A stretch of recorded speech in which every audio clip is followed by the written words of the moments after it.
York at this time of year is a picture book. From Lincoln Center, where the Nutcrackers dance,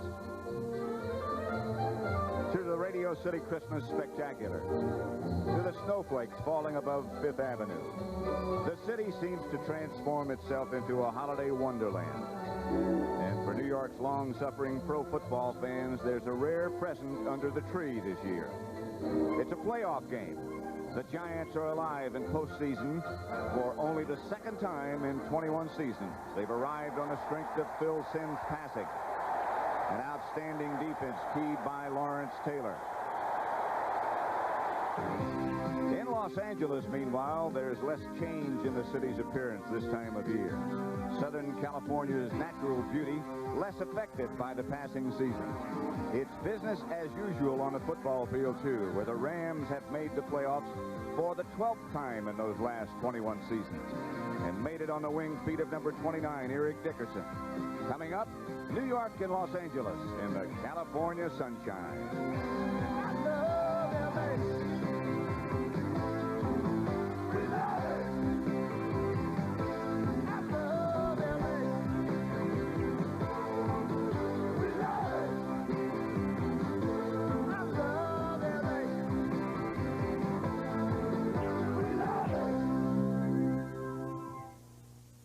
We're live at Anaheim Stadium in Anaheim, California. The level of intensity goes up.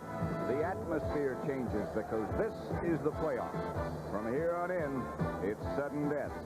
The wild card game between the Giants and the Rams.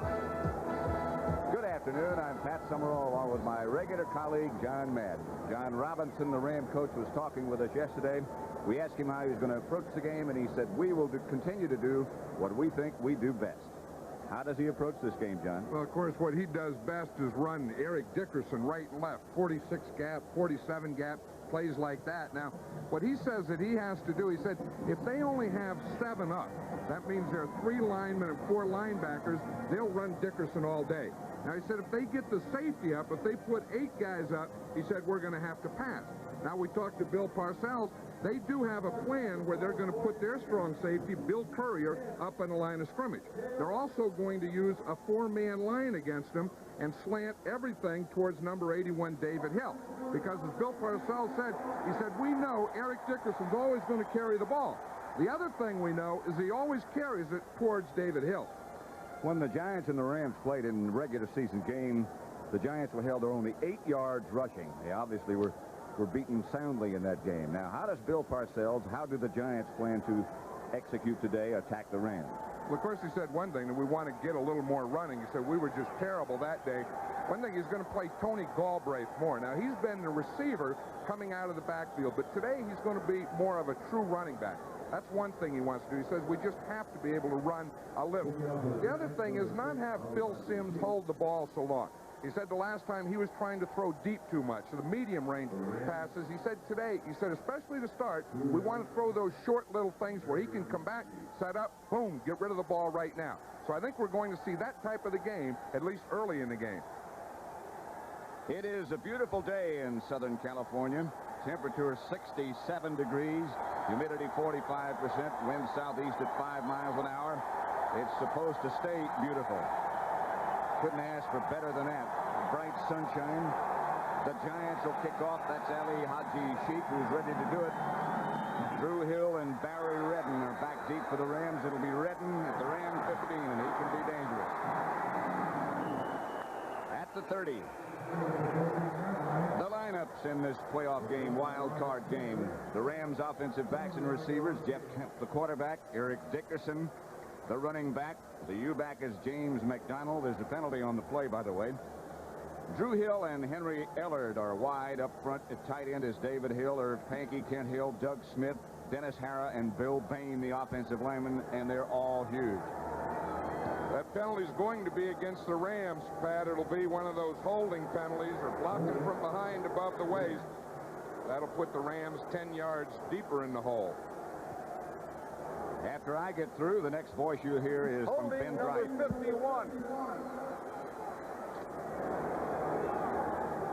51 is Robbie Jones. There is John Robinson, the head coach of the Los Angeles Rams, and what a class guy he is. Well, you know, the one thing, he's a little happy on that play because it's a better start than they had the last time they played the Giants. They let the ball sit in the end zone, and the Giants recovered for a touchdown. The Rams go with 2 wide receivers split to the left. Drew Hill is one of them. McDonald went in motion, and there goes Eric Dickerson.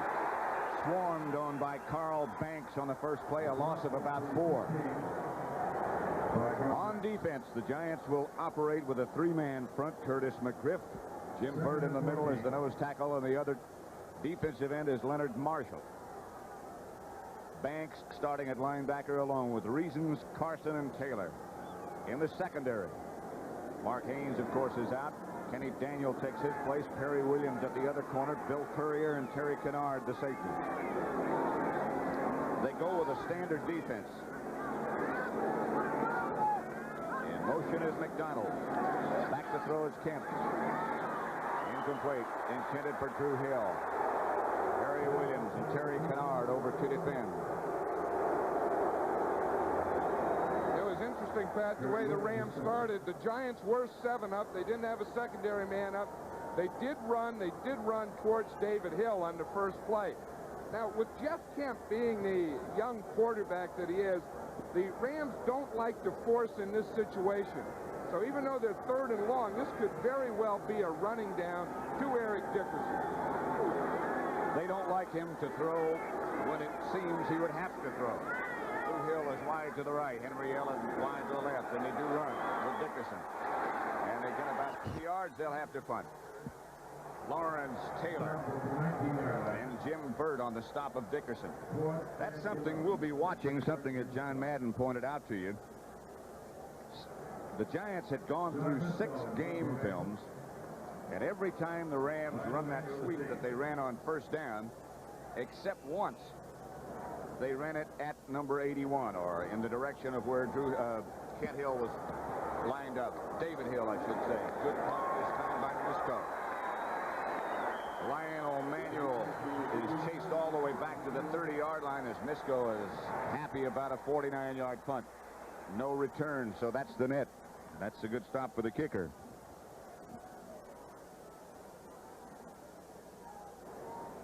Ben Tripe is asking for things to slow down a little bit. Penalty marker on the field. Penalty marker. Bill Parcells looking on. He said to us yesterday, I think we're going to play well. I just got that feeling. Ben Tripe. Legal procedure for the Rams. They want to make Misco kick it again. So they'll bring the whole thing back. He had a 49-yard punt with no return, a good net, a good kick, but he'll have to do it again. I'm sure that John Robinson wasn't happy about that because he was telling us the other day that his punter, John Misco, number 6 here, has been in a little slump. He said it's funny, you know, the closer you get to the playoffs, it seems like a lot of punters are in a slump. I think that's true. A lot of reasons for it. Due to pressure, maybe? Pressure, weather, end of the season, tired leg, I don't know, but you see it all over the league. Keep in mind that the Giants would have had the ball at their own 31. Well, they didn't bring the football back. They're all lined up here, but the official with the football is still up here on the 30. They have 2 footballs on the field. There's one. The other one's way up here. Eagle formation. 5 men in the backfield. Now they got a different penalty and another penalty. Yeah, at least they're down to 1 football. Misco now is punting out of his own end zone. Gets off a fair kick this time. Not as good. Lionel Manuel. Fumble. Let's see if the Rams have got it. The official saying he was down, Pat. The official said he was down before the fumble.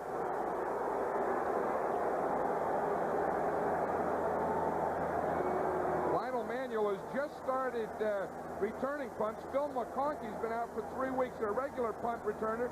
He catches the ball fine. Now, they say that he was down before the ball came out. Now, that's possible that the whistle could have blown before that ball popped out. Well, it turned out that the Giants pick up 15 yards by making a punt again. And here's Phil Simms going to work early. He has Rob Carpenter out of the backfield, and they move into Ram territory. Let's check the Giant offense. Phil Simms, the quarterback. Joe Morris, Rob Carpenter, the runners. Ernest Gray back at wide receiver along with Bobby Johnson. Phil Simms, the quarterback. Joe Morris. The offensive line for the Giants has Zeke Moe out at tight end, William Roberts at left tackle, Brad Benson, Kevin Belcher, Chris Godfrey, and Carl Nelson the rest. Second down and 2 as Phil Simms gets the Giants out of the huddle quickly. Carpenter. About to the line of scrimmage before Greg Meisner and Mel Owens make the stop. The Rams will start Jack Youngblood. There was some doubt about that at left defensive end. Greg Meisner is the nose tackle and Reggie Doss on the other side. The linebackers, Mel Owens, Carl Eckern, Jim Collins, and Mike Wilcher. In the secondary, it's Gary Green and Leroy Irvin, the cornerbacks. Vince Newsom, one of the safeties, and Johnny Johnson, the other. Simms looking and hitting for a Giant first down at the Ram 38. Lionel Manuel. Let's see how he got open. Excuse me, John. I was just going to say that both of those first two passes have been of the short variety where Simms can come back. The first one was to Carpenter here, a little quick pass. You see Manuel starts out, it's a little hook, then he slides to the outside right in front of Gary Green. First down Giants at the Ram 38.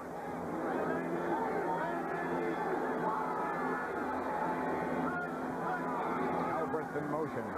Simms back to throw and goes complete. Ernest Gray. Close to another first down, and is. And a gain of 11. They'll move the sticks. Jim Collins on the stop. These were the type of passes that we were talking about. The thing where he doesn't have to get back, hold the ball, and wait and wait. You see, and he's mixing up his receivers. He started off with Carpenter, then he went to Manuel. Now here it's Ernest Gray. He just comes in, delays, works to the outside, catches the ball underneath the defense. Bill Parcells was saying yesterday repeatedly, we have to execute the passing game. We have to get it done early. This is Lawrence. A yard, perhaps, no more. Mike Wilcher was the first man to make contact. He played behind Lawrence Taylor at North Carolina. He was a sophomore when Lawrence was graduating, and then he replaced him his last 2 years. Here he's replaced George Andrews, who went down with knee surgery. Big linebacker, 6'3" and 240 at least.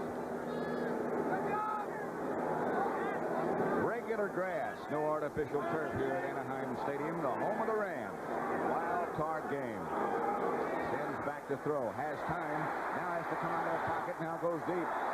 Flag is down. It was intended for Bobby Johnson, penalty marker, and Simms is slapping his hand. Leroy Irvin on the defense. Well, the flag is way over here on the other side, opposite the throw, so it's probably defensive holding.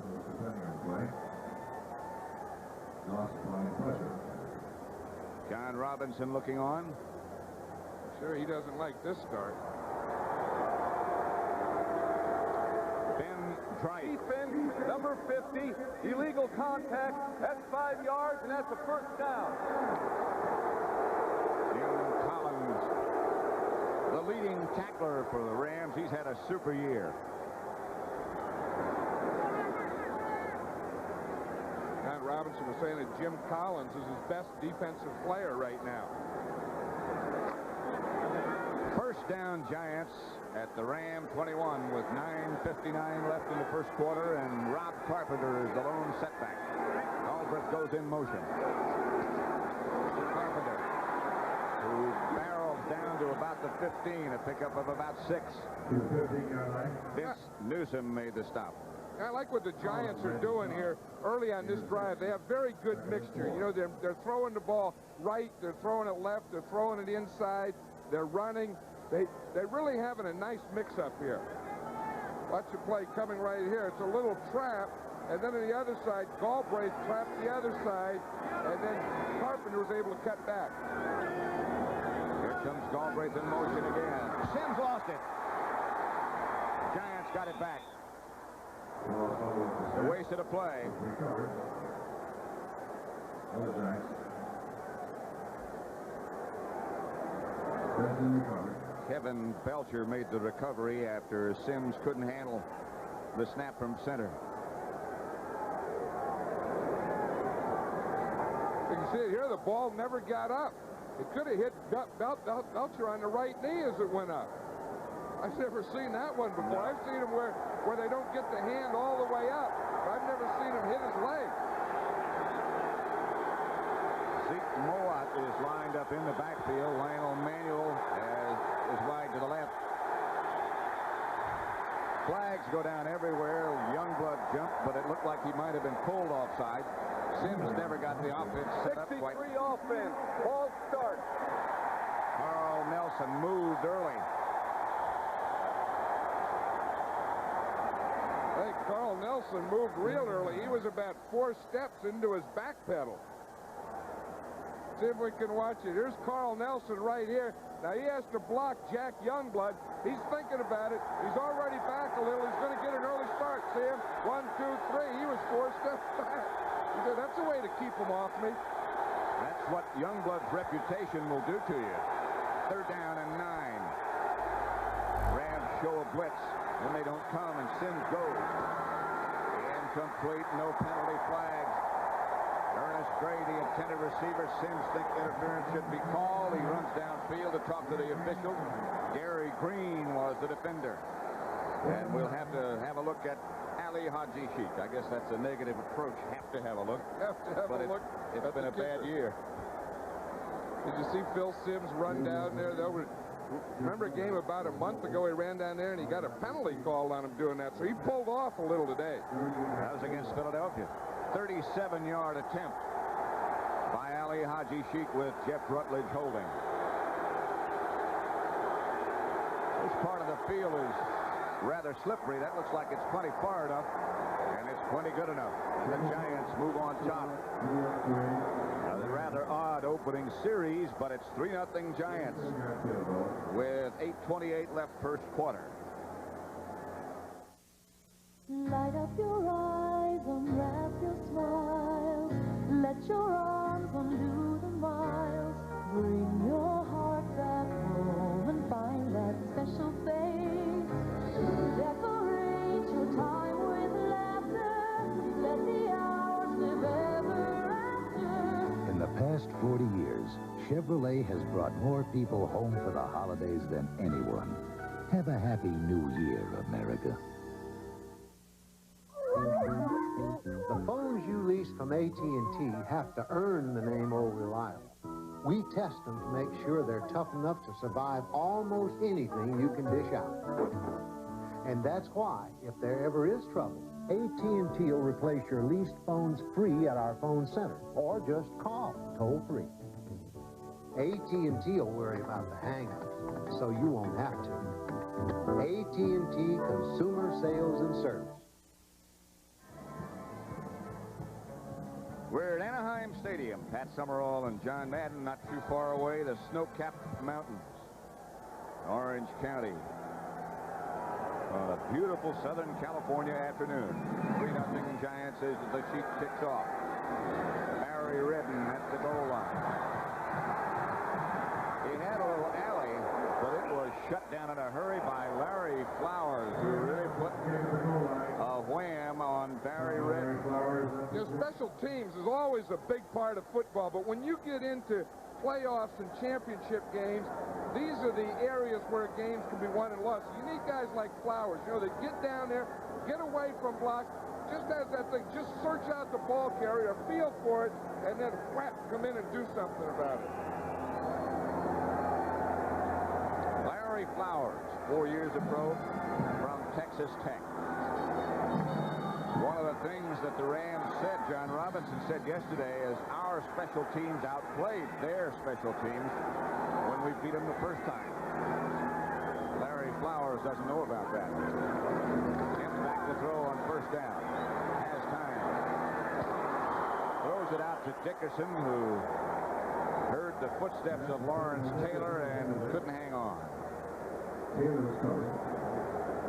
know, some matchup. You talk about players and stars in this league and who could be the best player. Well, right here is a matchup of two of the best players in the game. Dickerson says, well, even if I did catch that one, I'm not going to go much farther than that anyway, so why bother catching it? Remember what you asked Dickerson yesterday? Who's the best linebacker in the league? He didn't hesitate very much, but he said it's Lawrence Taylor. Didn't hesitate at all. Second down as Kemp gives to Dickerson. Penalty markers down. Dickerson looking for someplace to go. Can't find it. Jim Burt knocked him forward, but there are flags on the play. Well, it's going to be against the Rams. It was number 86, Mike Barber. He was the left tight end here, and he jumped offside before the ball was snapped. Well, of course, that means go before the snap. Been a tough start, a rocky start for the Rams, penalty-wise and losing the ball-wise and having to re-kick. Here's Ben Bryant. Illegal motion, offense, two men moving at the same time.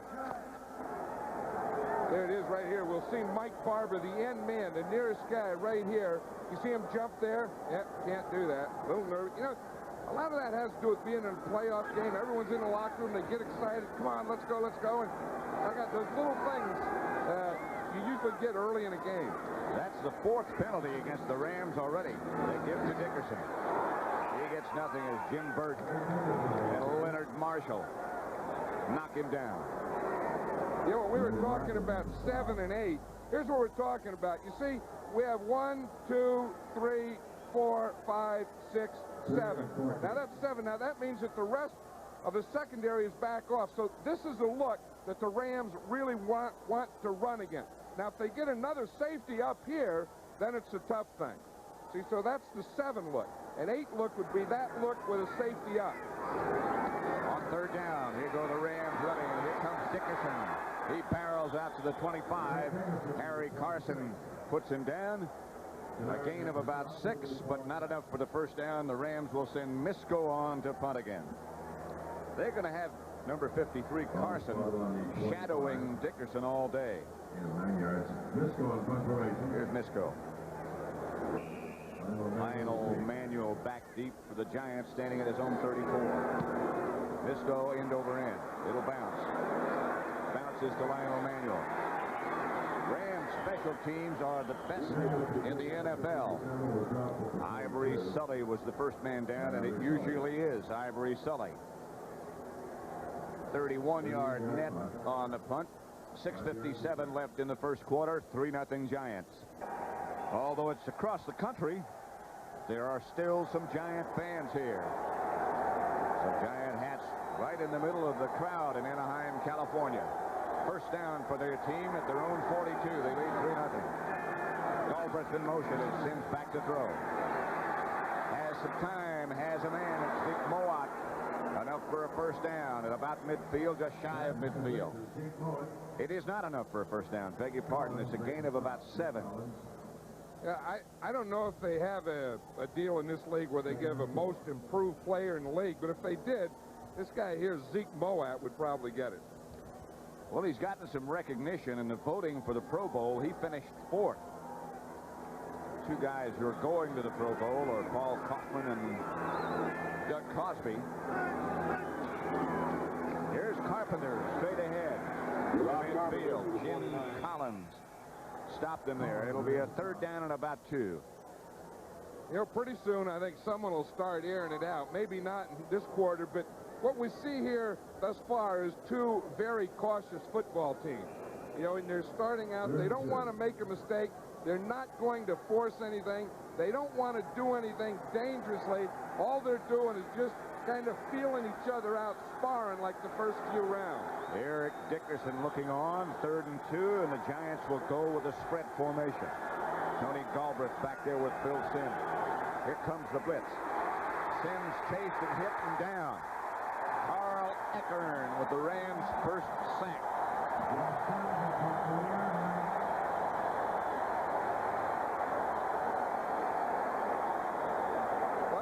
Eckern, he's right up over the right guard, right in front of us. Now what happens, the guard blocks down. He's going to help the center on the nose tackle, so Eckern comes right through free. Why did he block down? I can't figure that out. I don't know. Chris Godfrey did that, but you can't do that when the man's over you. If the linebacker's off, you can do that, but if he's up there, you have to check him first. Dave Jennings back to punt for the Giants, and the dangerous Henry Ellard, who leads the league in punt returns, back. Off the side of his foot, a horrible kick. Ellard gets away from it. Jennings gets a good roll. It goes down to the 19-yard line. If it hadn't been for that bounce, that would have been dreadful. But as it ends up, it's a 41-yard punt with no return. Well, it wasn't as bad as the one we saw last week in Carl Birdsong's, but it was close to it. This is what we were talking about. Punters just aren't punting the way they did early in the season. Watch that thing. He just didn't get that. Maybe it was the sun. 3-0 Giants. The Giants 3, the Rams nothing. Last time the Giants were here, it was disaster for Dave Jennings. He had 2 punts blocked. Here's one of them. For the safety. I'll tell you, punters remember those punts that they had blocked, don't they? I wonder if Jennings wasn't thinking about that, trying to get the ball away maybe too quickly. Failure has a way of sticking in your head. Brown and Ellard are wide to the left. Dickerson, fumble! The Giants have players swarming all around it. They're going to have it. Yes, sir. Dickerson has a bad hand, a bad left hand. That ball really popped out of there. Looked like somehow it got up on his chest. Now, here he is. He's running that counter play. He leaves his blocker and starts to cut back. The ball was in his left arm, and it just bounced out. That was the hand that you were talking about. He had a cut between his left thumb and first finger, and that was the hand he was holding it with, and as he got hit, that thing just bounced right out of there. So the Giants get the turnover and have it 1st and 10 at the Ram 23. And Sims fakes to Carpenter, just barely gets it away, incomplete. They had the heat on. Again, it was Carl Eckern who was close to Sims, and Ernest Gray was the intended receiver. Pass intended for Moab was incomplete. What they're trying to do is run a bootleg. Now watch Sims. He fakes to the right. Now he has his right guard, Chris Godfrey, leading him out there. But just as he gets to throw there, he has Eckern right on his front. That was back. He was just draped over him. It's hard to throw that way. Gray might have been open, but the heavy pressure by the Rams. And Sims was incomplete. Galbraith and Carpenter. The 2 setbacks as Sims looked over the defense on 2nd and 10. This time he has time. He gets it to Mowat. And about the 16-yard line, Jim Collins is right there. A pickup of about 5 or 6. It'll be 3rd down. Well, you know, the difference between Zeke Mowat this year and last year is his use as a receiver. You know, he came in as a free agent out of Florida State, and he was always a heck of a blocker. You know, darn near a great blocker. He didn't even think he was a receiver himself. And then the whole offseason, he just worked on receiving, and now he's really a top 2-dimensional tight end. So it'll be 3rd down and about 2 or 3. The Giants are at the Ram 15. They lead 3-0. The winner moves on. The loser is home for Christmas as Sims comes out in the backfield. He'll have the 1st down. This part of the field is part of the baseball infield, and it's very soft. Of course, it's been resodded. That's new sod, and it was very wet, damp early in the week, and yesterday they tried to keep the Giants off of it when they were practicing. They did keep them off of it, in fact. But this is a soft part of the field right here where they are now. Yeah, that was good coverage by the Ram defense. Sims was trying to throw to his right, couldn't find anything except to hold the run in. Manuel and Gray are wide to the left on 1st and 10 from the Rams 12. Sims gets to Joe Morris, and Morris gets down to about the 7. Johnny Johnson tripped him up. Johnson made the stop. 5-yard gain by Joe Morris. Second Be second and 5 at the 7. 3:01 left to play first quarter. Bright, bright sunshine on most of the field, but right now the Giants are in the shadows. Shadows of the Ram goal line. Just 7 yards away from a 10-0 lead. Sims has time. Ball is almost caught, then lost. Rob Carpenter was the intended receiver. He was hit by Eckern, and they say it's incomplete. I'll tell you, and that's why it was lost. That was a great hit by Carl Eckern, number 55. I'll tell you, because that would have been a touchdown. We'll see Rob Carpenter. He's going to be right on the goal line. Now watch 55 Eckern here. He starts to his left. He reads it. Now watch him as he puts that hit in there. And there was another one from the other side that also got him about the same time by Jim Collins. Both of the inside guys, Eckern and Collins, just sandwiched Carpenter. 3rd down and 5 at the 7. Sims will have to put it up. Wide left, incomplete. It is complete to Bobby Johnson. That should be enough for a first down. It's going to be very close to a first down. First down. Let's see.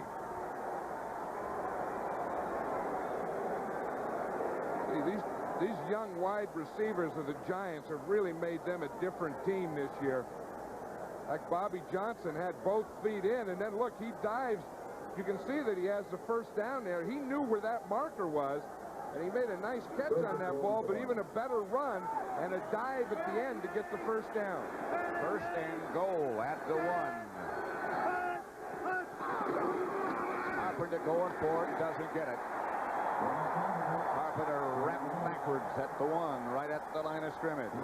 Reggie Doss was the first man to hit him.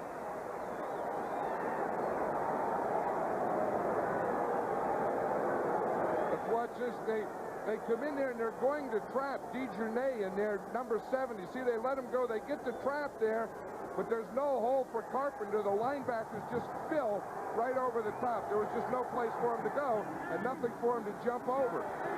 Eckern was the first man to make contact. Carpenter and Morris. Carpenter doesn't get it again. Stopped short again by the Ram defense.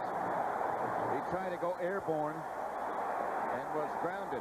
And there was nothing to jump at. That was Carl Eckern again. What a series he's having on this form of plays here. But watch it. Carpenter jumped. Watch Eckern jump right there that they meet. And he doesn't get any penetration at all. He gets nothing out of that. Carpenter tried to go over the top, but there was some bad weather up there. Well, there was a high top. Rob Carpenter might try to ride the train from now on. That takes a long time. A lot 3rd and goal at the 1. Galbraith into the game. They again get to Carpenter, and this time he gets in over the top, over the right side. A gallant stand by the Rams, but the Giants get the touchdown from Rob Carpenter. 3 cracks at it. That was a nice move by Carpenter this time because watch him, he'll come in here square. Now he jumps and then he turns his body. I think that's how he gets in. You see as he jumps, now that little turn there is the thing that just found enough of a crack to get that ball over the goal line. See, that was kind of what you'd call a twisting jump or something they use in the NBA. They probably got words for that. You know, jump, twist, turn, fall, drop, touchdown. And Carpenter had the good hang time. Ali Haji Sheik, give credit to Carl Nelson for a good block on that touchdown too. The Sheik is good, and it's 10-0 Giants with 1 minute and 10 seconds left to play in the first quarter. Look at the block by Nelson on Youngblood. Giants went 23 yards in 9 plays. So Nelson would be the second guy in next to 84 Mowat. He really does. He gets Youngblood going back, and that's the thing that lets Carpenter get his body in sideways into the end zone. The whole thing set up by a fumble Backwards. and that touchdown and this man's extra point. Ali Haji Sheik about to kick off, makes it 10-0 Giants. Redden takes the ball on the bounce.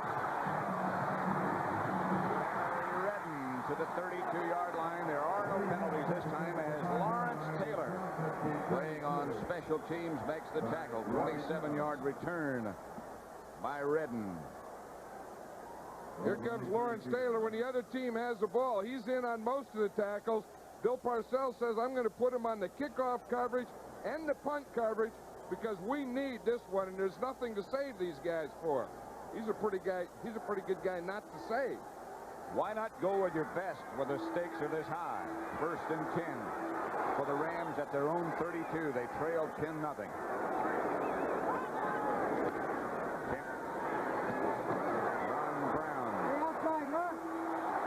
Brown outside the 40.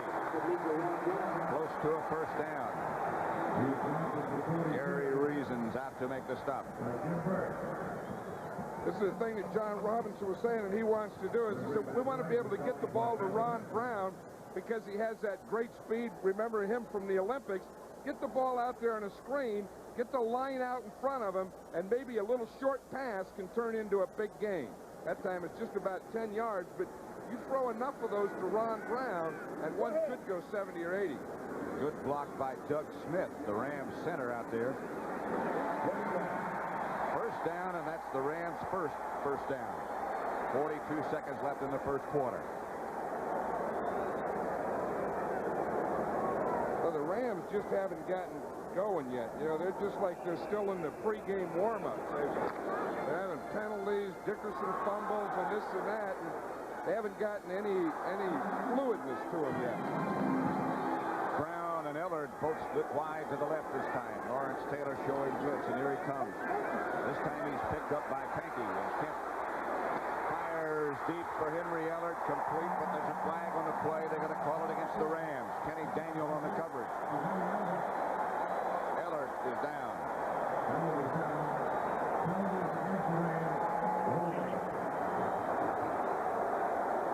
I think the holding penalty is going to be against number 62, Bill Payne. I think it is too. It was a late call, Pat. It was Holding number 62. Now there's a big guy. When you talk about big, you're talking big. You're talking like 330 pounds. Let's see if we can see him right here. Bill Bain. Here's McGriff. Here's who he'll be blocking against. But it happens deep here as Kemp starts to scramble. Now let's see. He starts out pretty good pass protection. McGriff starts beyond him. Now as Kemp starts to scramble, it was a late hold. It was after that. It was at the end of the play. He did everything right in the beginning, didn't he? He sure did. I mean, you talk about having to get around a guy. How'd you like to have to get around a guy like that on pass rush? That's like going to Mexico to get to New York from here. Watch his hit on Ellard by Kenny Daniel. That's the way you draw up tackles. That'll get your right in attention. the midsection. Here's Ellard up and trotting off the field. Like he'll be okay. John Robinson says someday Henry Ellard and Ron Brown are going to be the two premier wide receivers in this league. Ellard just acknowledging to the medical staff that he's okay. Just had the wind knocked out of me. 20-yard gain wiped out. That'll be 1st and 20. Rams at their own 32 with time to go. One more play in the first quarter. 13 seconds left. Dickerson, of course, the lone setback, and now he moves. George Farmer has taken the place of Ellard. Dickerson tries to cut back inside. Leonard Marshall right there to take care of it. Leonard Marshall played that play perfectly. He hit in to Irv Pankey and just held him off, ran right down the line of scrimmage, and then he was able to come off on the tackle. That's the way a defensive end is supposed to play a sweep. You see him watch. He gets his hands up on Pankey, plays him off, just pushes him to the side, and comes back in and makes the tackle on Dickerson. That's perfect defensive end play. The end of one at Anaheim Stadium. And the Giants lead the Rams by the score of 10-0. Ready to go with the second quarter at Anaheim Stadium, where the Giants lead the Rams 10-0. Second down and 19. Eric Dickerson, 6 carries, 12 yards. 7 carries. Lawrence Taylor tripped him up. He got an assist from Carl Banks. Taylor lost his helmet.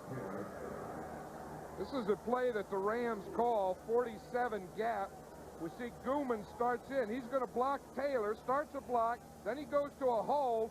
Taylor gets off that. Look at that extension he has, loses his helmet, but he still gets Eric Dickerson down. And it'll be 3rd down and 15.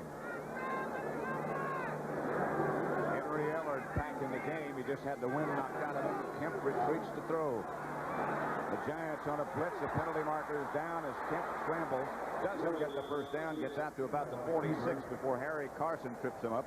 But there's going to be a holding call, I'm sure, against the Rams.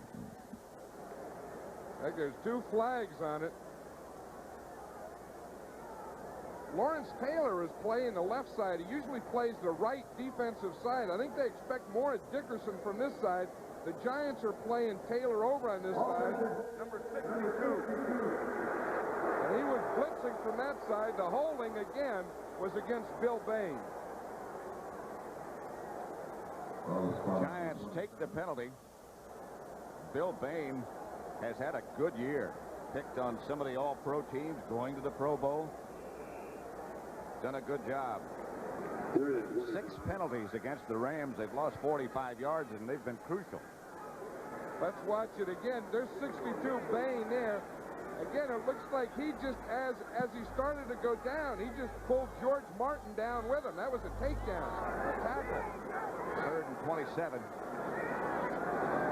He's going to go back to throw, being chased by Marshall. Now George Martin finally takes him down. Good rush by the Giants. And the Rams just can't get anything going.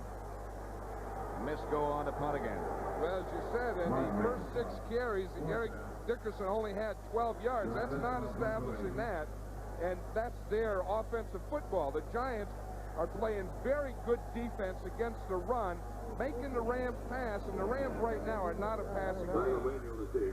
Correct what I said about Bill Bain. He was picked to some Pro Bowl teams. He is not going to the Pro Bowl, however. Misco on the 10. Good kick. Lionel Manuel at his own 35. Takes away from a couple, still on his feet. Manuel's got some room. Out of bounds in Ram territory to about their 48. James McDonald chases him out of bounds. 40-yard punt, but a 17-yard return. So the Giants once again get the ball in good shape. 13 minutes, 42 seconds left to play in the first half. 10-0 Giants. The Giants 10, the Rams nothing. Giants had the ball at the Ram 48. They've had great field situations so far. Started at their own 47, their own 42, and at the Ram 23. Now they're at the Ram 48. A lot of chances. They've been able to take advantage of 2 of them. Here's Joe Morris. Morris fights over the right side for a gain of about 8. I really think the Rams pretty soon have to take Jack Youngblood out, as we see Carl Nelson here blocking him. Watch 63 on 85. He drives out on him. Youngblood tries to spin. They get him knocked out darn near double team, but Youngblood has been a great player over the years, one of the greatest that ever played this game as a defensive end, but he has a bad back that has gone into a sciatic nerve down his leg, and it's hard to play defensive end one-legged. He can't do it. Although he did play one time with a broken leg. First down Giants by Carpenter. I think this is a different type. He did, in fact, the year the Rams went to the Super Bowl, Jack Young played that game with a broken leg. But this is sciatic. I've never had one of those, but they say they're one of the most painful things that you can have, and you just don't have any power in your leg. You just can't push off. 14 years, and he's been great. I asked him yesterday if he was going to play. He said it's Sunday, ain't it? Here they come at him again. This time the Rams defended. Joe Morris. Stopped by Charles DeJournay. Jim Burt, the Giants nose tackle, over on the bench. Well padded. That's what a nose tackle looks like on the bench. You always try and stay cool. You know, those guys, bigger guys, sweat a lot more. So you always like cold towels, oxygen, drinks, stuff like that. Because because you have to wear all those pads and stuff, and your body has to breathe, so you have to pour cold stuff on the outside of it. Jim Burt came to play. Here come the Rams on a pitch. Sims in trouble, gets rid of it, throws it on the ground, incomplete. That'll bring up third and long. Lionel Manuel, I think, was the intended receiver, but he was nowhere in the area. Sims did get the ball upfield. That's all Sims was trying to do, was avoid a sack on that one, because the Rams had him surrounded. He had no receivers open. The only alternative he had was either take that sack or try and get the ball on the ground, upfield. 3rd and 8 as the Rams put in Eric Harris as the 5th defensive back. And they go with 4 down linemen now. He puts some, or attempt to put some heat on the passer. Sims out of the spread now. This time he has time. This time he goes with an attempt to Ernest Gray. There are no penalty markers. They're too far out for Ali Haji Sheikh, I think. And the Giants will have to punt. Gary Green was the defender. Well, Phil Sims tried to get the ball to Ernest Gray. That was the good news. The bad news is Ernest Gray was double covered, and he couldn't get away from the coverage. And out comes Dave Jennings. Watch, here it is right here. You see they have him short and they have him deep. 2 guys on him, so Sims had no place to throw the ball. He could have just thrown it away there. Jennings, 41-yard punt his first time. Punting now from midfield, aiming for the left sideline. Hangs this one high. The Rams won't try to handle it. Out of bounds, way out of bounds. Rams at their own 15, 1st and 10. Yeah, the officials work that. The deep guy runs up. The referee watches. He tells them when to stop. And that's how they mark it. 20-yard punt by Jennings. 10-0 Giants over the Rams. I guess that's his. With the defensive coordinator. Giants really haven't done too much different except they're throwing the ball shorter and quicker, which is what they said they had to do. Ram first down at their own 15. 11:36 left to play in the first half. 10-0 Giants. Dickerson, no place to go. A gain of about 3. Jim Burt. Dickerson's so dangerous when he cuts back. Well, the other thing is, you know, he's always has big second halves, and he has big fourth quarters. We're telling you a while ago, just a minute ago, where the Giants had started their offensive drives. Look at the Rams' last 4 possessions, where they started. Their own 20, their own 20, their own 19, their own 32. They haven't had a score yet. They've been penalized a lot. They've got very little going so far. McDonald in motion. Dickerson. Tries to get to the outside. Does not get a first down. Carl Banks chasing him down. Gary Reason's also on the tackle. Well, you know, the other thing we were talking about is David Hill. Now watch on the end of the line, 81 David Hill against Lawrence Taylor. John Robbins said David Hill is one of the best blockers in the league. But I'll tell you, Lawrence Taylor really strings it out. Hill has him about as good as you can block a guy, but the whole Giant line was down there, and Hill didn't get much help. That wasn't a bad block, but he just didn't, there was no crease for Dickerson. Taylor's play enabled Banks to chase him down. Kemp fakes, throws. Hillard has the first down at the 43-yard line. Kenny Daniel on the coverage. Good throw by Kemp for the gain of 20. The thing about Henry Hillard, you know, we saw him go off earlier with that shot that he took by Daniel. Comes back. Now he runs the same pattern. It's going to be an in pattern. You see him come in, come up, come in, snap that ball off, go down, catch that ball just off the ground. No way those are intercepted. Those are very safe passes. Rarely is Jeff Kemp intercepted. Very efficient. Second in the NFL in terms of passes intercepted. McDonald in motion. The fake was to Dickerson. The handoff was to Dwayne Crutchfield. He is smothered. Curtis McGriff got there about the same time the handoff to Crutchfield got there. Watch McGriff, number 76 here. He starts outside, now he comes right in. You see, he gets Crutchfield about the same time Crutchfield got the ball. I think he was on a stunt. He started to stunt to that inside, and look at that. Look, here's a quarterback, a ball, and a ball carrier all in one. Nice little package. Ellard and Brown on 2nd and 9 come wide to the right. Now, David Hill comes to that side. Now Brown goes in motion the other way. Here comes Dickerson. Dickerson close to a first down, but once again, there's a flag down on the play. I'll tell you, anytime the Rams just have a little inkling of getting something started, that flag goes down, and that's what the third holding penalty, no, the fourth holding penalty I think they've had. That is indeed the Number fourth. 60. This time it's against Dennis Hara.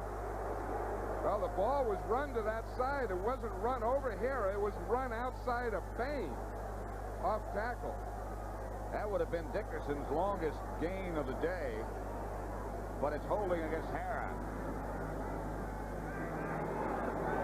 There's Harris Hara right there on number 70, Marshall. See, he has that right hand up there. That doesn't look like a hold. The pushing is okay. That didn't look like a bad hold. You know, it's probably good hold and bad hold. That wasn't a bad hold. Not a severe violation. 2nd down and 19. The Rams at their own 34. To Mike Barber. Gets back to about the original line of scrimmage before Reasons and Carson bring it down. Let's see who picked up the blitzing Lawrence Taylor. Well, it's usually an offensive lineman. Watch number 56, and it's going to be Irv Pankey starts out. You see the left tackle, 75? He slides out. Now, that's a big thing now with the new rule. You see, a guy can hit, then he can extend his arm. So now what they do is they just get him going, and these big guys just push those guys right beyond the quarterback. 3rd and 9, Rams, their own 44. 24, Newman in motion. Kept looking right. Misses Henry Ellard.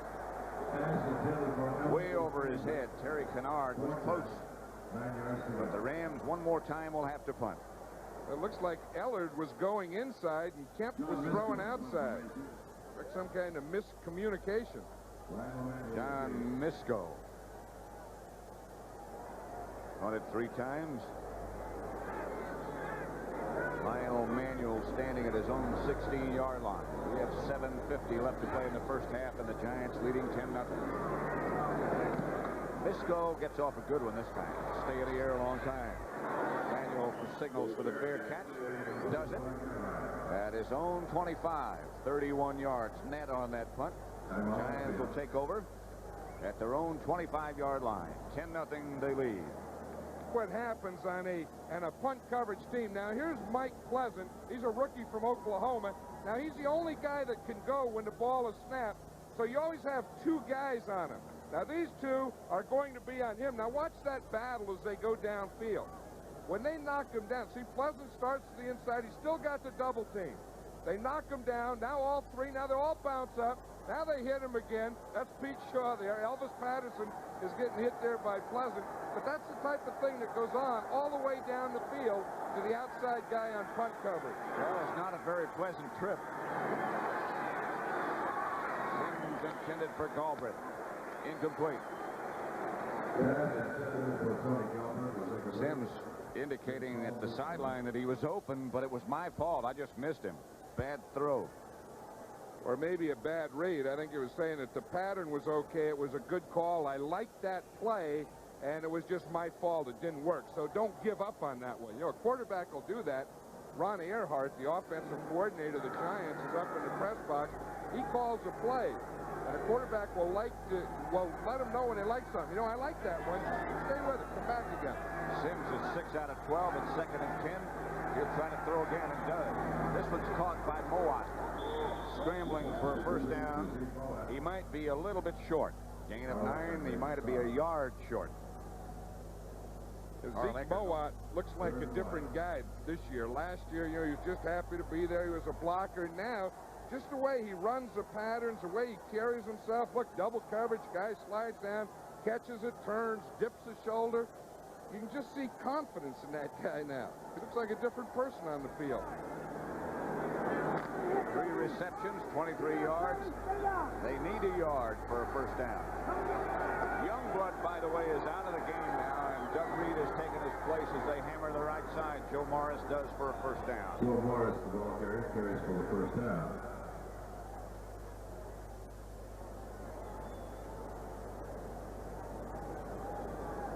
The Giants, who aren't supposed to be able to run, they only had 8 yards in the regular season meeting between these two, have 35, and the Rams, who have Eric Dickerson, who's broken all kinds of records, have only got 25. But John Robinson was saying yesterday, if we can stay close, we can wear you down. Dickerson is very durable. They hand off to Rob Carpenter. They might have lost a yard. Charles DeJournay, who alternates with Greg Meisner at nose tackle for the Rams, made the stop.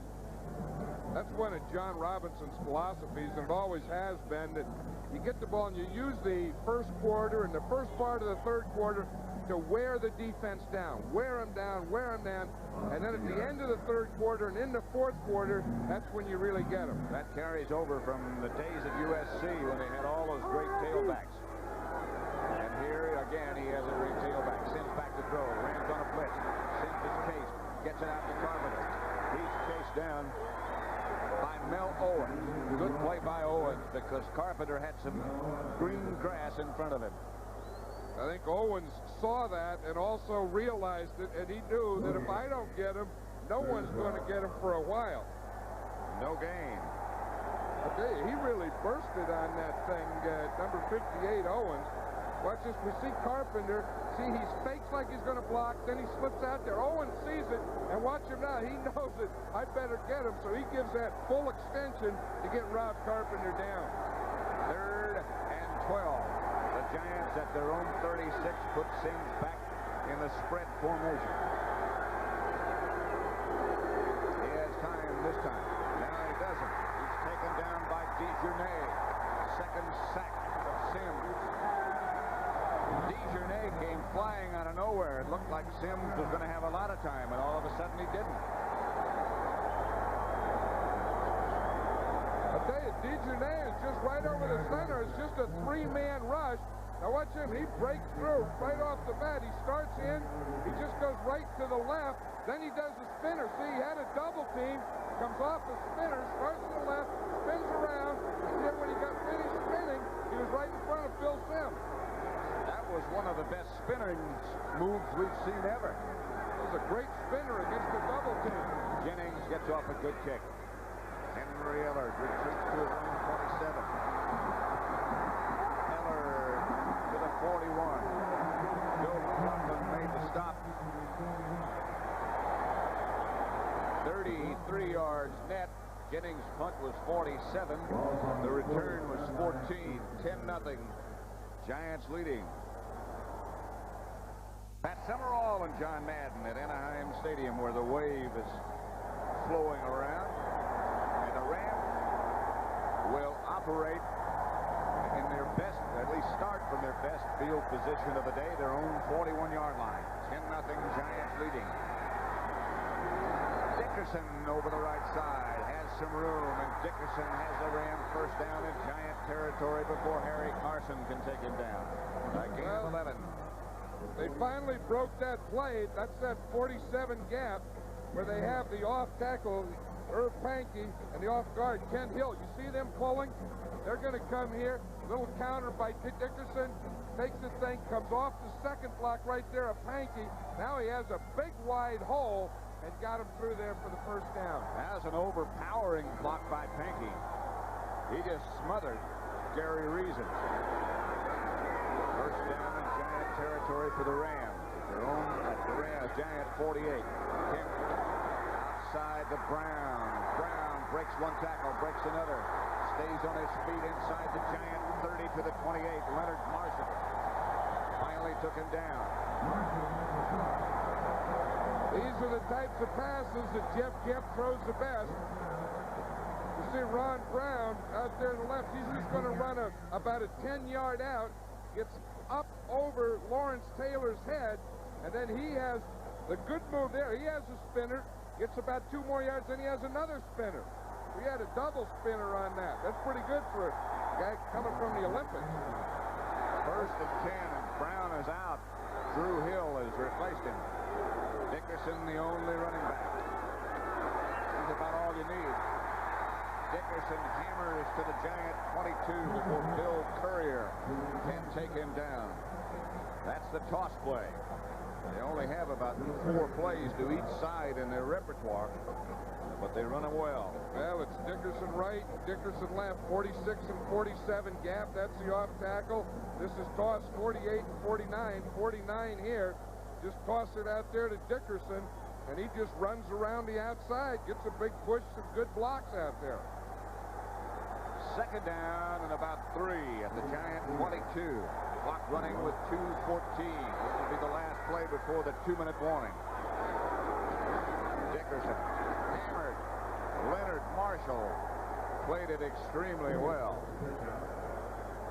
Yeah, the interesting thing is they are running that toss right and left, but it always is to David Hill's side. John Robinson was saying that David Hill is probably the best blocking tight end in football. He weighs 250 pounds. Let's watch him here. Now, the thing you can't have on any run is penetration. Leonard Marshall had penetration. He played it well. 2-minute warning. 10-0 Giants. For the Rams at the Giant 27. The New York Giants 10. The Rams nothing. Dickerson, the lone setback. David Hill is flanked to the right. He goes now in motion. Side Hill, and he won't get the 1st down. He's down, slips at about the 21. Terry Williams was out there with him in the Giant zone setup. They're going to go with a field goal unit. Lansford, who's 16 out of his last 18. On the kick. That was a double slip on that play. The cover guy, Terry Williams, slipped first. Hill saw that, thought he was going to break it for a 1st down, and in doing so, he slipped. Nolan Cromwell is Lansford's regular holder. He is out. So Steve Dills, the backup quarterback, number 8, will put it on the ground for a 38-yard attempt by the barefooted Lansford. 16 out of his last 18. 41 yards away, make it. And good. Rams are on the board.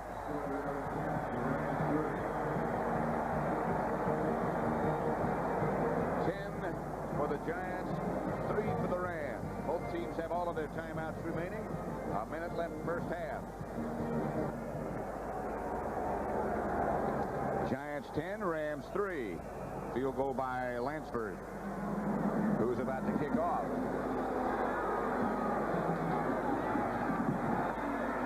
Kenny Hill hit at the 20 and hammered, and the ball's loose. I think the Giants got it back. Joe Morris fell on it. He would have been called down anyway, I'm sure.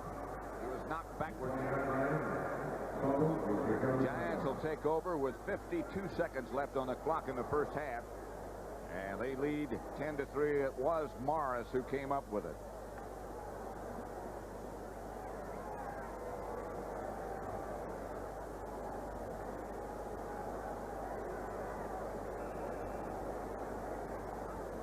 I don't know. 1st and 10 at the 20.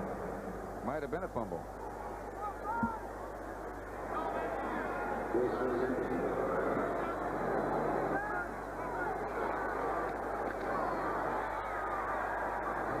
A gain of about 1.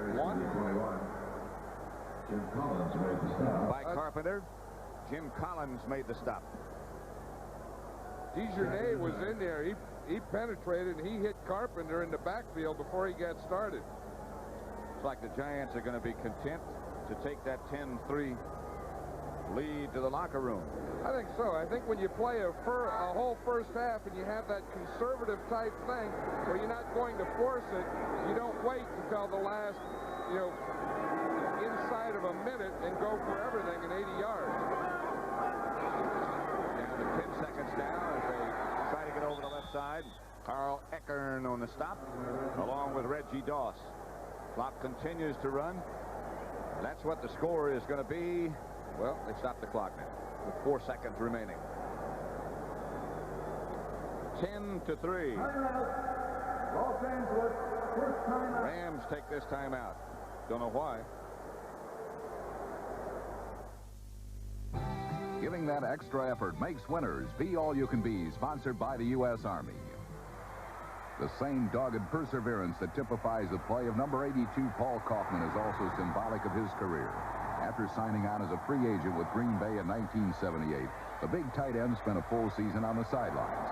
But through sheer tenacity, Kaufman worked his way into the starting lineup and into 2 Pro Bowls. By always striving for that second effort, Paul Kaufman has become the best he can be. Anaheim Stadium, where the Giants lead the Rams 10-3. Watch this act. They're going to try and strip the ball. The guy's down. Watch number 55, Carl Eckern there. He's still trying to strip. The play's over today. The coach told me to try and strip the ball. Get that thing out of there. The other coach told Rob Carpenter to keep it close. 3rd and 9. 4 seconds left. First half.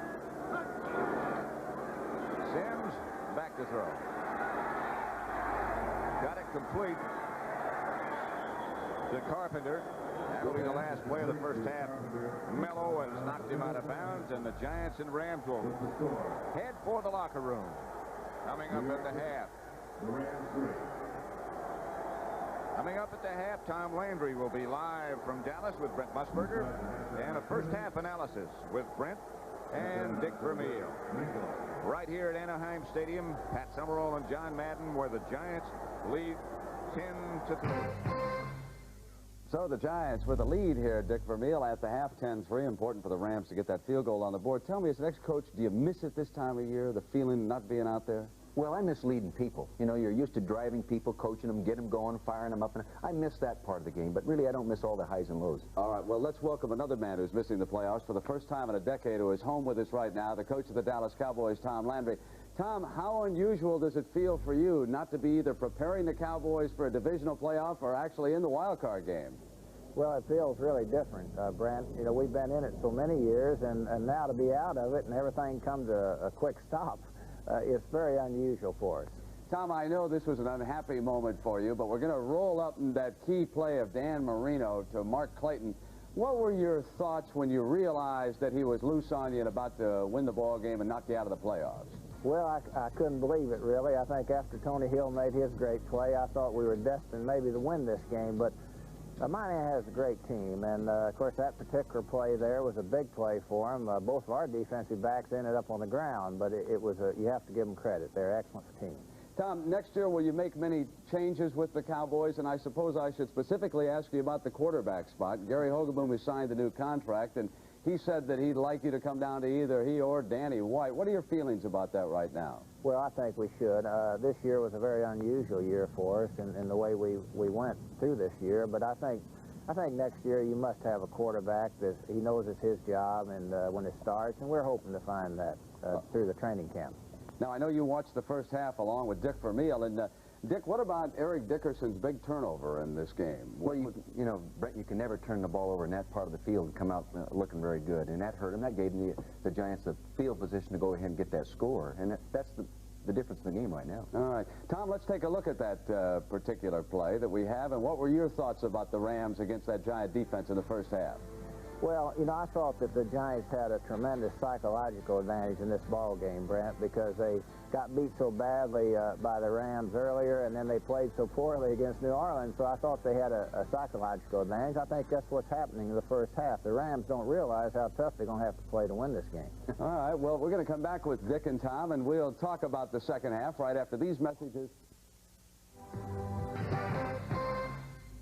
We are at halftime along with Dick Vermeil and Dallas Cowboy coach Tom Landry. And Dick, did you think the Rams started to come alive in the second quarter of the game? I felt the second part of that second quarter, you could feel the Rams maybe getting into the game plan, getting the ball to Dickerson like they wanted to, short passing game, picking up momentum. Definitely felt that. Tom, how about you? What were your feelings about that second quarter?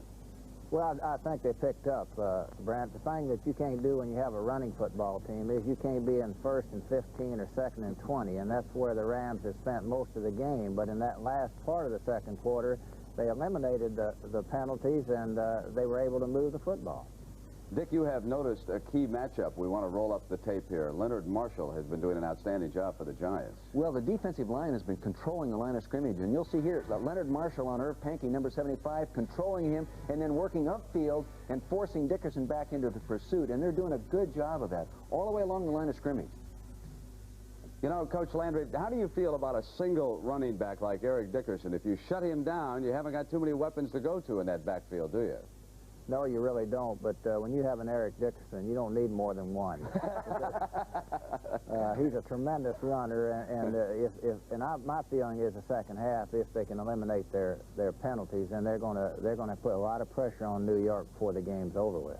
You feel the same way, Dick? Yes, I feel actually the Los Angeles Rams are a little more talented through that total roster, and it could show in the second half. All right. Well, Coach Landry, happy holidays to you and the lovely wife down there in Dallas, and we certainly look forward to seeing what you finally do with the Dallas Cowboys during the offseason. Thank you, Brent. It's been a pleasure to be with you. Good. Now let's send everybody out live to our colleague, Irv Cross, who is standing by at halftime in Anaheim. And Irv, the Giants ahead 10-3. Take it away.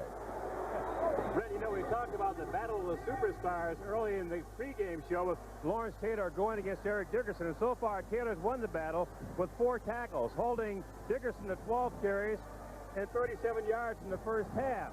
But you know, Jack Youngblood went out of the ball game late in the second quarter, but he was expected to be substituted free today. I talked to him before he went in the locker room before halftime and asked him if he'd be back in the game, and if his legs are holding up, he said, "Yep, I'll be back." Pat?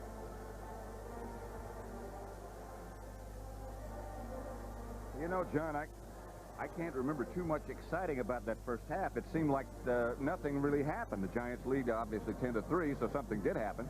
But I don't remember much of any consequence, do you? I don't either. It was a very funny first half, and I don't even look at it like it was the first half of playing football. I think it was more like sparring. I think they sparred the whole first half and tried to establish something, really didn't, and are going to get together at halftime and then come back and see what they want to do, because the first half really didn't make a lot of sense, and there wasn't much happened. John, you had your teams in playoffs when you were coaching the Raiders. You've been in situations like this, playoffs, wild card games, what have you. Do you think when you get in a situation like this, there's a possibility, a tendency that some coaches might be too conservative, might try to be too careful?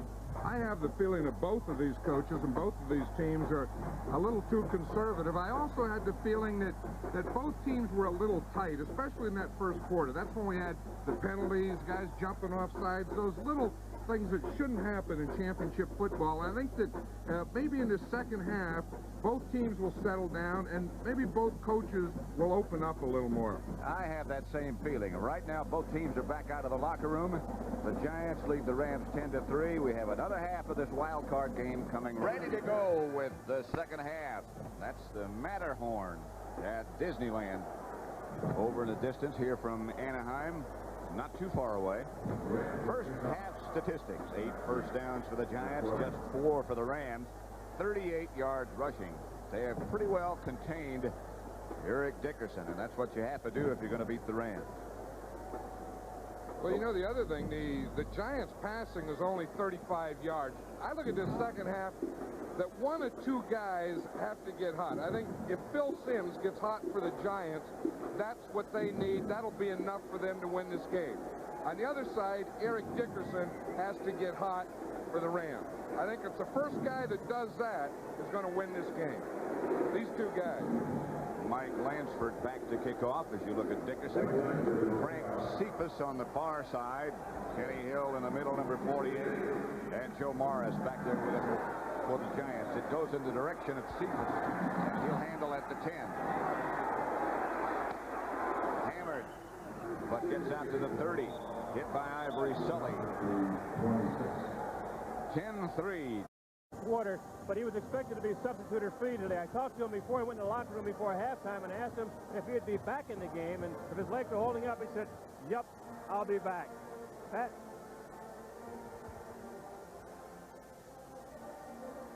You know, John, I can't remember too much exciting about that first half. It seemed like nothing really happened. The Giants lead obviously 10-3, so something did happen. But I don't remember much of any consequence, Steve. I don't either. It was a very funny first half, and I don't even look at it like it was the first half of playing football. I think it was more like sparring. I think they sparred the whole first half and tried to establish something, really didn't, and are going to get together at halftime and then come back and see what they want to do, because the first half really didn't make a lot of sense, and there wasn't much happened. John, you had your teams in playoffs when you were coaching the Raiders. You've been in situations like this, playoffs, wild card games, what have you. Do you think when you get in a situation like this, there's a possibility, a tendency that some coaches might be too conservative, might try to be too careful?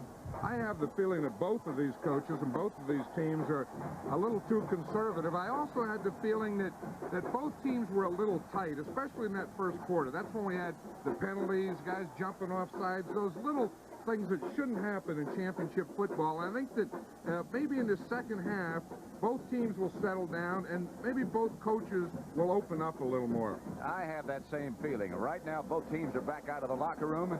The Giants lead the Rams 10-3. We have another half of this wild card game coming ready to go with the second half. That's the Matterhorn at Disneyland. Over in the distance here from Anaheim. Not too far away. First half statistics. 8 first downs for the Giants, just 4 for the Rams. 38 yards rushing. They have pretty well contained Eric Dickerson, and that's what you have to do if you're going to beat the Rams. Well, you know, the other thing, the Giants passing is only 35 yards. I look at this second half that 1 or 2 guys have to get hot. I think if Phil Simms gets hot for the Giants, that's what they need. That'll be enough for them to win this game. On the other side, Eric Dickerson has to get hot for the Rams. I think it's the first guy that does that is going to win this game. These 2 guys. Mike Lansford back to kick off as you look at Dickerson. Frank Cephas on the far side. Kenny Hill in the middle, number 48. And Joe Morris back there with him for the Giants. It goes in the direction of Cephas. And he'll handle at the 10. Hammered, but gets out to the 30.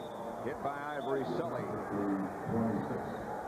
10-3 Giants in this wild card game. The winner, if it's the Giants, will go to San Francisco. If it's the Rams, they'll go to Washington. There's a little different deal there. They're trying to get, when they tape over the markings that are on the shoe, then they make the markings that are on the shoe before they put the tape over the markings that are on the shoe. That has to do with some kind of a deal. Manual in motion. Sims back to throw and will try to throw quickly and does.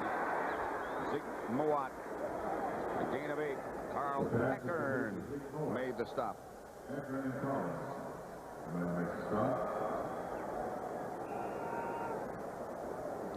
First half possessions, you can see where the Giants started. 47-42. The LA 23, that led to the touchdown. The LA 48 really never did have very bad field position. Handoff is to Morris. Morris trying the right side. Lunges near first-round yardage. Vince Newsom made the stop, and I think he got the first. Well, they move it back a little bit. Might be a foot short, and it might be there. It is a first down. Joe Morris out to the right side. You know, one thing I think the Giants somewhere in this second half, to me, they play the best offensive football when they have 1 tight end, 3 wide receivers, and 1 back in the backfield. They're using more 2-back today. And I think if and when they decide to open it up, the best way they do it is 3 wide receivers. Now they go with the 1 back again, and they send Galbraith in motion. The Rams show blitz. To Ernest Gray from Sims. Johnny Johnson on the stop. Gain of 8. It'll be 2nd and 2. Johnny Johnson made the stop. You know, Phil Simms is the type of guy that can get hot, too, and success builds success in him. If he can get the ball off, if he has his protection, find his guys, he hits a couple like this, then the more confidence he gets, the deeper and deeper he starts going. And the Giant offensive line did a good job of picking up that Ram blitz. They made all the right adjustments.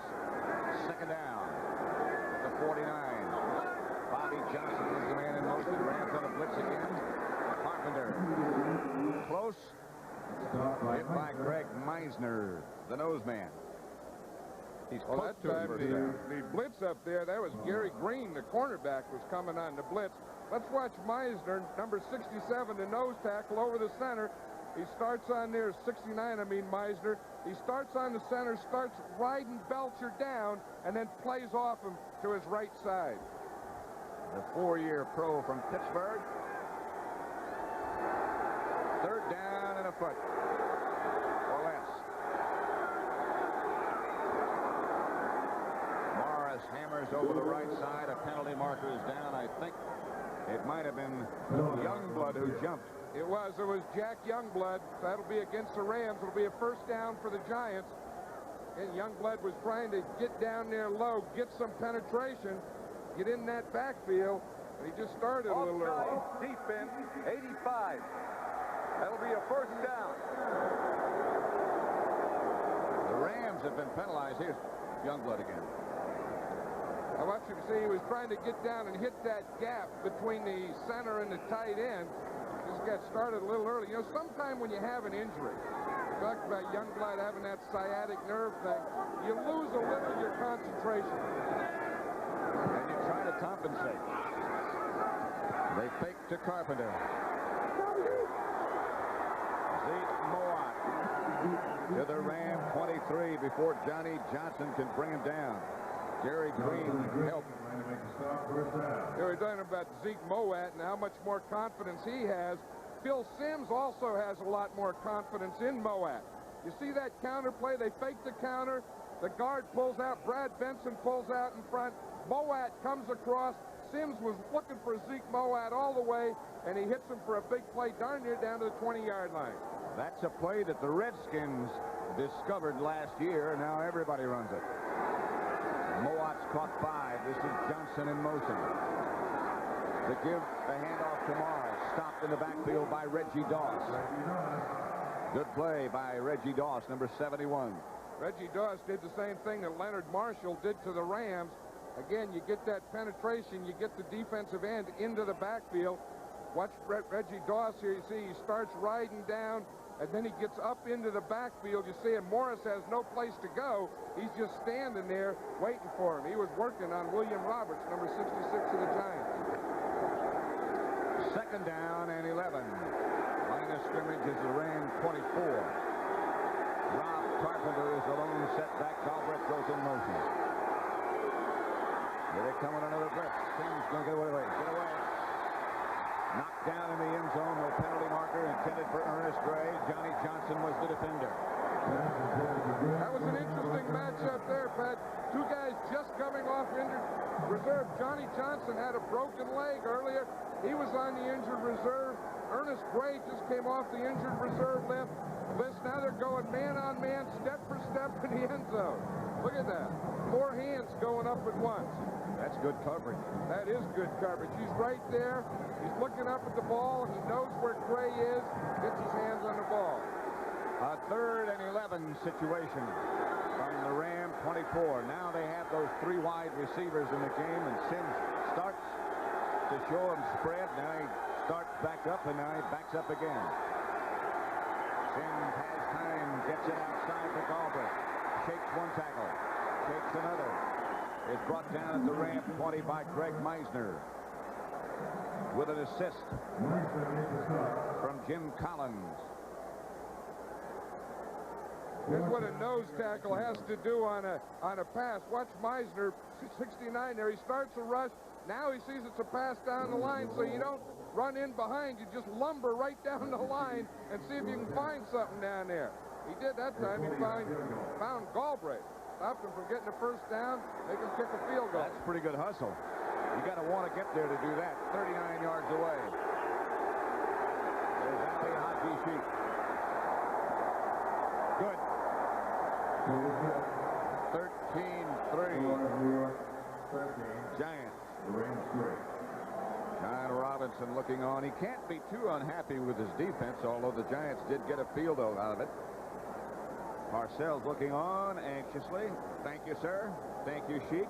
13-3. NFC Wildcard game. The Giants over the Rams 13-3, third quarter. If the Giants win, they're going to spend Christmas on the West Coast. Ali Haji Sheikh, knuckleball. Handled by Barry Redden right up in the wedge. And hammered down at about the 21 by the Giants special teams led by Elvis Patterson. Speaking of Christmas Day on CBS, you can see many of the nation's top college players take part in the blue-gray game. And the NBA on CBS returns with a matchup of Eastern Conference powers, the Philadelphia 76ers against the Detroit Pistons. Julius Erving and Isaiah Thomas are featured. That's Christmas Day with and on CBS Sports. Injured Ram is Barry Redden. He's the gentleman who's down right now. Barry Redden was a #1 draft choice out of the University of Richmond. And when Eric Dickerson came here and John Robinson came and they only used the one back in the backfield, Barry Redden hasn't gotten an awful lot of playing time, but he's in his third year and he really is a good running back. It's like it might be his left knee that got twisted. I think so. We'll see right here at the end of the pile. You know, so many things happen once all these bodies start to collide. Once they all get to the same point around the same time. Let's see if we can see it. He's still dragging now, and it looks like his left foot gets caught in the ground, and then his leg is going to get pushed back on him, I think. That's Barry Redden, number 30, who is limping off now. Jeff Kemp just trotted into the Ram huddle. Redden looks like he might be okay. It's been a tough time here for Barry Redden. You know, you come out, you're the #1 draft choice, you're going to be the big running back, probably capable of it. And then in comes an Eric Dickerson, who's maybe one of the greatest of all time. And they only use one back, so what do? Play special teams and relieve him a little. Takes a special adjustment. Here goes Dickerson over the left side. He gets out to about the 25. A pickup of 3, maybe 4. Carl Banks. You know, the one thing we talked about earlier is that if the Giants can hold them with the 7, you see the 3 down linemen, then you have 4 linebackers there. They're able to hold them just with that 7-man front so far. But now you see what happened. The 8th guy, the defensive back, sneaked up there, and he was outside. So they've really done a good job of that inside, those 3 down linemen and 4 linebackers of containing Eric Dickerson. Stopping that dangerous cutback move of his. Drew Hill with the man in motion. Here's Dickerson. Takes one tackler and can't get away from Curtis McGriff. He takes him down from behind. I don't know how Curtis McGriff sneaked in there, because that was that counter play, that gap play where Kent Hill and Irv Pankey pulled from the outside, and McGriff somehow just sneaked in under. You see, here comes the guard and tackle from the left. Now, how does McGriff get in underneath those guys? He started inside, worked back out, and he got Dickerson from behind. He just made a very good play. Watch him. He has to go in there on Bill Bain, the 330-pound guy, get off of him, and then grab a hold of Dickerson. That's a heck of a play against the run. They stop Dickerson again as Kent goes back to throw. And goes deep for Drew Hill. Flag is down. A penalty flag goes down. Terry Kennard back there on defense. They're going to call it, I think, against the Giants. They are. Did you see Terry Kennard? He was pulling his jersey and show him. He was saying that he held me. He was trying to get offensive pass interference.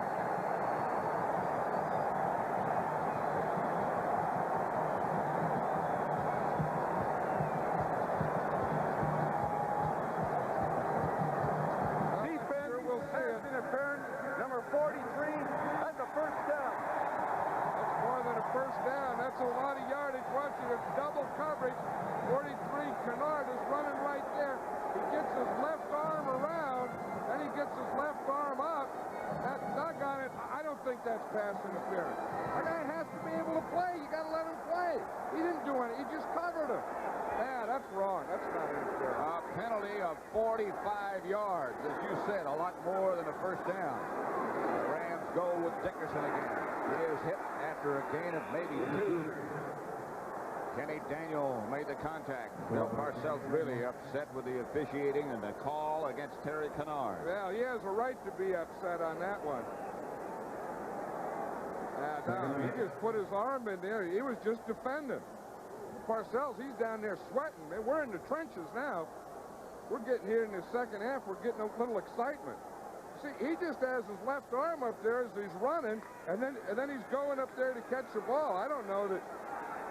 And if that is, it shouldn't be. I don't know that the ball was catchable even. Well, the guys have to be able to do something on defense. You got to let them play. Then gets it outside. McDonald will have the Rams first down at about the Giants' 17-yard line. Harry Williams knocked him out of bounds, a gain of 11. Hey, we see this more and more. These quarterbacks, right now, they have to be tough guys. Watch, here comes Lawrence Taylor. He loops around, comes right in on Jeff Kemp, hits him with that right arm and hand and shoulder, and he looked like a little doll when he hit him, the way he flopped to the ground. They would just hit him with one arm.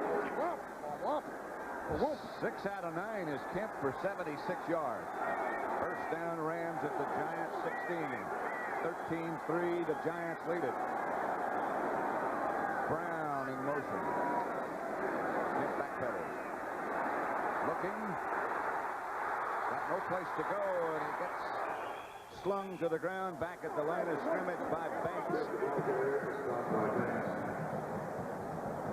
14-yard line. 13-3. 6:55 left to play third quarter. Yeah, the one thing about the playoffs, we saw Coach Bill Parcells over there. He was yelling and sweating, and the intensity is picking up now. There's so much finality about this thing. I mean, we all know that the winner goes on. They're playing next week. And the loser, just everything ends so suddenly.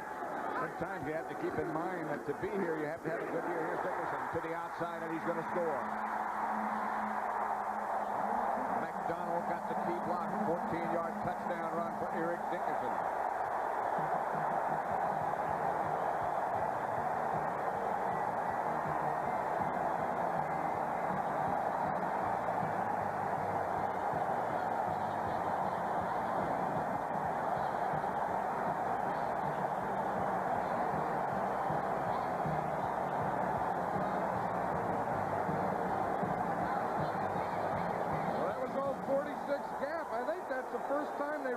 To that side today. Look what they found. Lansford with Dills holding, trying to make it 13-10.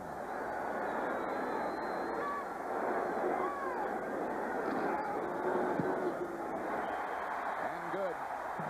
78 yards in 6 plays. They kept the ball 3 minutes, 45 secondary. Hey, the big block on that touchdown was from number 83. Watch him here.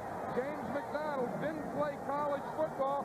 He was a basketball player at SC. Watch that block in the corner.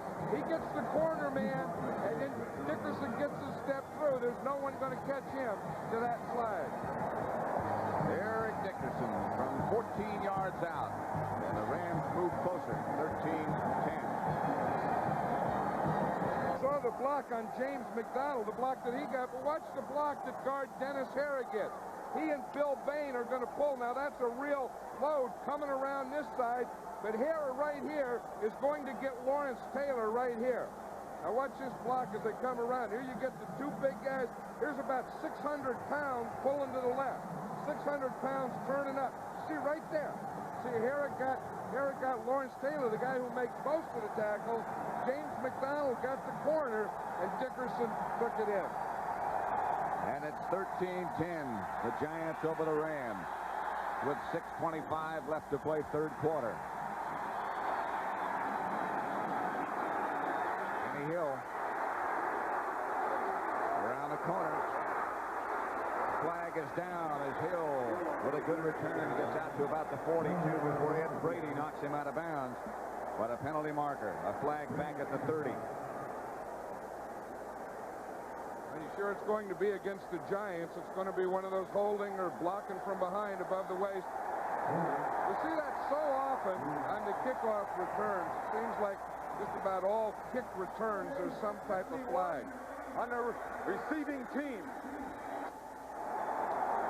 Once again on the Ram defense, Doug Reed has taken the place of Jack Youngblood.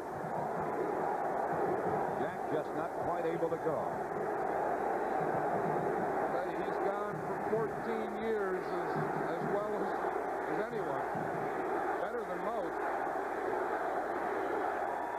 From the 20, the Giants put Joe Morris in motion. And they send Sims back to throw, and he gets it out quickly to Zeke Mowat. Johnny Johnson takes a ride on the back of Mowat. Jim Collins finally gets there, and they get him down, but he got a Giant first down. Jack Youngblood. Zeke Mowat on that play reminded me a lot of Dave Casper. When he used to catch the ball in the open field, he just loved that. He loved to just get his shoulder square, turn up, find a defensive back, hoping he'd jump on him, and see how then he would measure how far he gave the guy a ride. He had records for stuff like that. Morris, motion again. Sims back to throw again. Has time again. To Carpenter. He gets about 3 before Mike Wilshire cuts him down. Gary Jeter checks in for the Rams. That'll mean a 4-man front for them, as they think the Giants are going to have to throw. Ex-Giant Gary Jeter. Gary Jeter plays inside and out. He'll play some at left defensive end. When he comes in as a 4-man line, he usually plays a tackle position, but they switch him around up and down the line of scrimmage. I think on this play, he's a right defensive end. He is. He replaces Reggie Doss. The ex-Giant Gary Jeter. Jackson was the man in motion. The handoff is to Morris. Hit in the backfield and now smothered finally by Jeter. Hit first by DeJournay.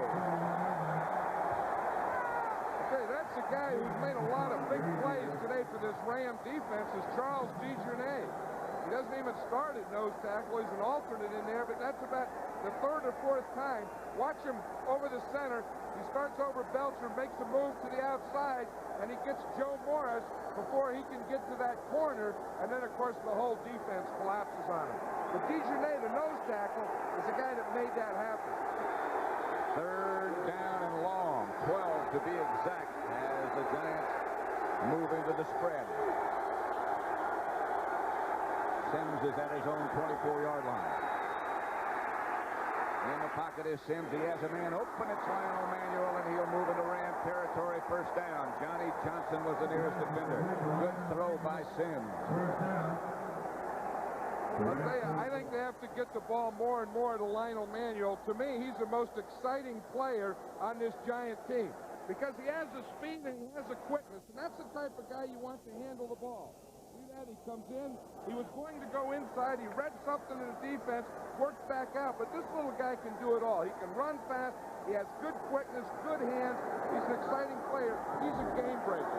I think you have to get the ball in his hands as much as you can. To Sims' credit, he figured out where he was going and got it to him.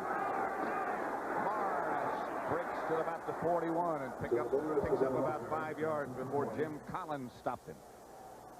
Giant lead is 3 points. Clock running with 3:40 left, 3rd quarter. It's a good cutback by Joe Morris. I bet you Kevin Belcher did a good job of blocking on the nose tackle that time because the play started off over the right tackle. Morris cut it back over the center. 2nd and 6 at the Ram 40. Dolphus goes in motion. Sims back to throw. Done a good job picking up those blitzes. He has Ernest Gray and overthrows it. Gary Green and Johnny Johnson, the defenders. The Rams are pretty much a 100% zone pass defense team. You know, I think with those type of defensive backs they've had and all the injuries they've had that they've had to go to that thing, it looks like had Sims taken a little off of that, Ernest Gray did beat that coverage. It looked like he split it and was behind it. Sims is 16 out of 24 for 126 yards, and he's hit 10 out of his last 12. 136, make it. 6.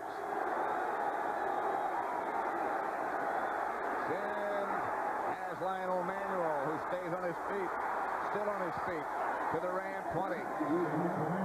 Sims took a tough shot. Sims really took a wallop. There's a Giant player down. 20-yard pickup. Bill Sims is going off the field. Hey, he really took a shot after he threw that ball, and it looks like it's his left arm or shoulder. He's saying he's all right now. Watch it. He's looking for Lionel Manuel on the right side. He finds it. He takes a jolt right there just as he throws the ball. I don't think he realized that he was hurt yet until he got up, and he told the referee right behind him he took a timeout. He's looking all the way. He really takes a shot by number 71, Reggie Dawson was. And the Giant who's down is the right tackle, Carl Nelson, I believe. And he's still down. 13-10 Giants over the Rams. Carl Nelson, who was on the bottom of that pile after Sims got hit, took a blow to the ribs. His replacement is Conrad Goody, number 62. And he'll be facing Doug Reed. First down Giants.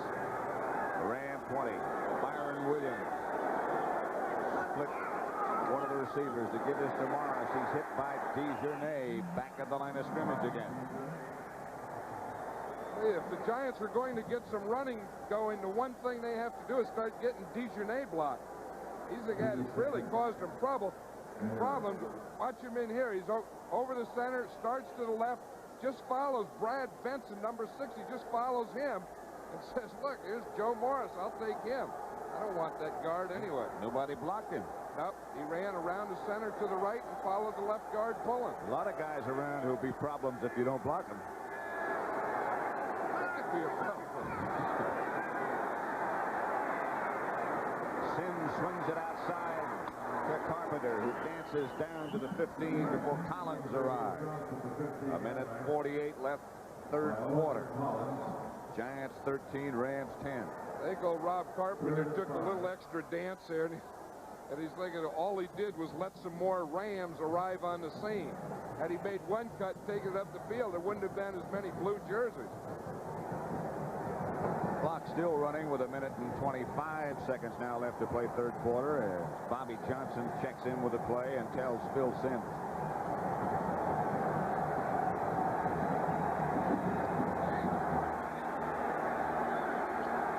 From the Ram 14. They're going to have to hurry. They do get the play off. Sims in the grasp of Jim Collins. Mix-up. Sims either missed the handoff or he is going to roll out. I don't know if that was a mixed play or whether it was going to be a bootleg, because Jim Collins was on a blitz. And we'll see him. He's going to come right up the middle. See the guard pulls. Sims was faking. I think he wanted to bootleg, but Collins was coming on a blitz. The guard pulled the other way, and there was no one to block him. And he got a handful of jersey, pulled it right over that shoulder pad, and here comes the Sheik. Well, the Sheik has been good twice already, from 37 and 39. This one's from 36, and he's good again. 3 for 3 is Ali Haji Sheik, and the Giant lead now is 16-10 over the Rams, and we have 40 seconds left to play in the third 17. Frank Cephas and Elvis Patterson really put a shellac on Barry Redden. Hey, there's a lot of white jerseys that converge on this play. Watch, there's Patterson right there. McLaughlin is there. There's about 3 guys. Wow.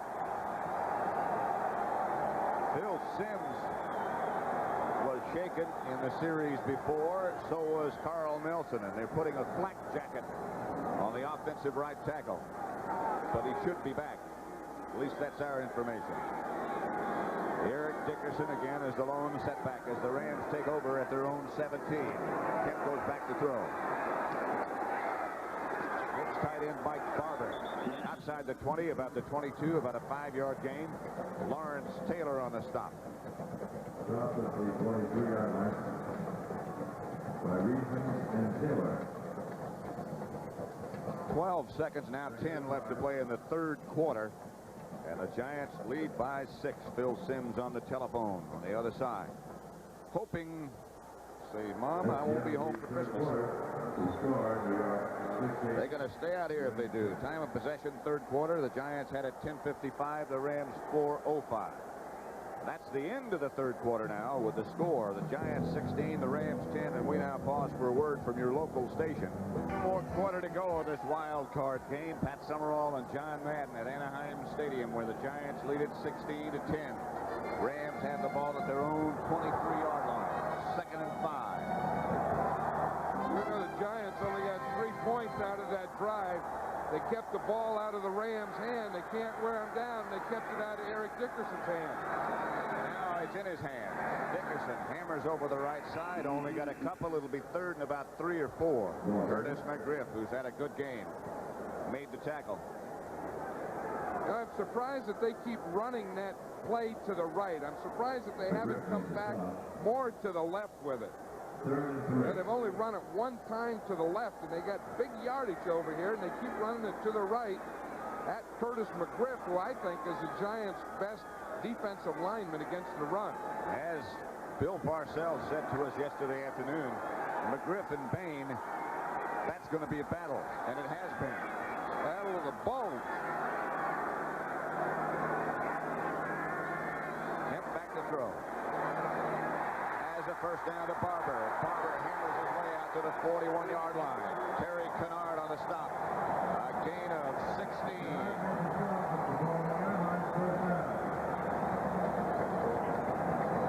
Watch Mike Barber here. He's going to come on a crossing pattern. Pretty good pass protection here. You see Kemp is able to look out to the right, find Barber as a second receiver. Barber catches the ball, turns it up, says, there's a defensive back. Let me give him a whap with his right shoulder. The only thing is, it was Terry Kennard who can whap pretty good himself. Jeff Kemp is 8 out of 11 for 99 yards. He gives fakes to Dickerson. Now he's being chased by Burt. Now again by Marshall. He throws in the direction of Dickerson, incomplete, and now here comes the penalty flag down. Harry Carson, the defender, and they'll call it against Carson. And I don't think there's much doubt about that one. That is not. It has to be interference because the ball was in the air. When the quarterback starts to run, he loses his protection, and then the guys downfield can bump the receiver, but not when the ball's in the air. Carson hooked him with his arm. Trying to make the adjustment was Dickerson. Well, when you're in the open field, pass interference 53, that's a first down. You're in the open field with Eric Dickerson, and there's no one else there with you, you're going to do that type of thing. Look, there's Harry Carson. There's just the 2 of them there. He says, I'll get it any way I can. He not only hooked him, he spun him, took him to the ground. Can't argue about that one. And then fell on him. First down Rams at the Giant 48. Dickerson. Reverse coming. They got some room, but there's a penalty flag already down. Henry Ellard wound up with the ball. There's a flag down again. 2 penalty markers down. Flags all over the place. There were 2 penalty markers on the field. I think Bill Bain pulled early for the first flag, and there must have been some sort of personal foul for the second one involving Doug Smith. I think you're right. I think the first one was illegal motion on the Rams. Then the second one was later and down here. Look, here's a little group down here. See, they're keeping track of the ball. On the offense. Also illegal hands on the offense. 2 penalties on the same team. That's serious. That is, and it's more serious. It's the same guy.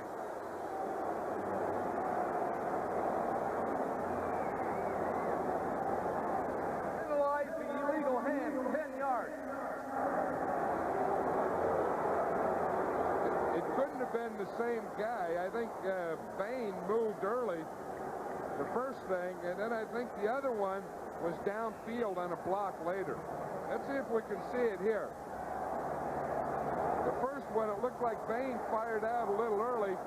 Then the guy that looks like he has a hold there is David Hill, number 81. He had a hold of Carl Banks' shirt. And I think they still had yet another penalty on that play. That's the one they called against Doug Smith. Pitch back to Dickerson. Here it is. And look out now. Dickerson almost was gone. Terry Kennard got him just before he broke everything. So you talk about big plays in a game. Terry Kennard has to have the biggest so far. Watch it. Here they're going to the right. He starts in. He just jumps over McGriff. He has the tackle there by Reasons. He goes outside of that. Makes one miss here. Kennard just barely got those ankles right at the end. Watch the block here by James McDonald, 83. He gets a good one to let Dickerson break it to the outside. Now, once he gets to the outside, as John Robinson says, when he straightens up, he's gone. He started to straighten, and Kennard caught him. If Kennard doesn't catch him, it's good night, nurse. The fake is to Dickerson. Kemp got to get something done quickly. He gets it to McDonald. McDonald slips down shy of a first down. Carl Banks was out there facing him. Dickerson, 18 carries for 83 yards now. James McDonald has had some big plays blocking. He just caught a pass here.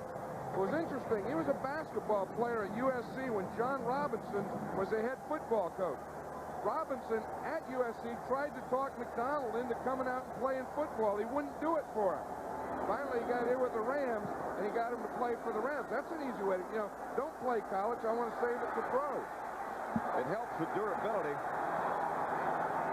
They say he has a chance to be a great one. Here is a great one. Dickerson by Kennard, but it's a Ram first down inside the 20. David Hill, a good block up in front. They do wear you down, don't they? That's what they try and do. David Hill, this time, number 81, he's the wingback. Watch him. He's the outside guy. He works out. He's going to get the support guy. See it right there. He just turns Kenny Daniel out. What a lane that gives for Eric Dickerson to run in until Terry Kennard gets there. David Hill, Jim Hill's brother, who is the CBS sports anchorman here in Los Angeles. And, of course, David had a great many good years in Detroit before he came here. Timeout. David Hill, he's a tight end. Most tight ends are around 225, 230, 235. David Hill weighs over 250 pounds. Bill Parcells with cause for the concern at the moment. Wild card game at Anaheim Stadium, where the Rams are on the move with a 1st and 10 at the Giant 19. Dickerson to the left, to the corner, to the 11. Lawrence Taylor on the stop. The other guy that was on the stop is Terry Kennard. If the Giants didn't have Kennard on this series, the Rams could have scored at least 2 touchdowns. What's the job that they do here on Taylor? Mike Barber, 86, keeps him out there. Now once you cut back, there's Kennard. He makes the tackle there again. I'll tell you, he's been all over the field, that Kennard has. We can look here at Lawrence Taylor, but Kennard's the guy that's been making the tackles on this drive. Again, they went in the direction of David Hill, who's on the right side this time. 2nd and 2. And they go right. And Dickerson gets the first down inside the 10, where it'll be 1st and goal. Banks tripped him up, and Dickerson's over 100 yards. See that? He was following Herb Banky and Kent Hill on that play.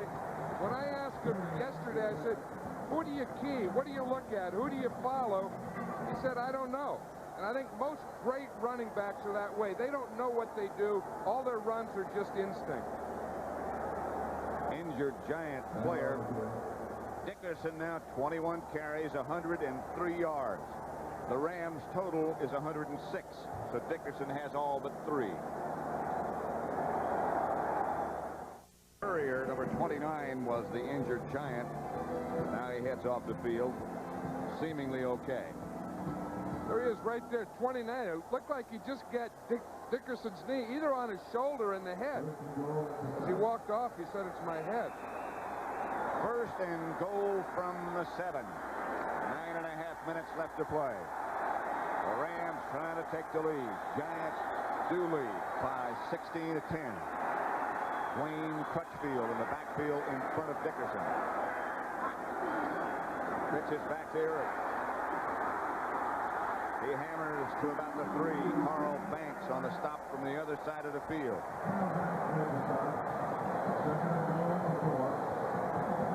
I guarantee you, Dwayne Crutchfield, number 45, is a short yardage guy, but no John Robinson from now on, every play that they call is just going to be a call that's not going to go to Crutchfield, it's going to go to Dickerson.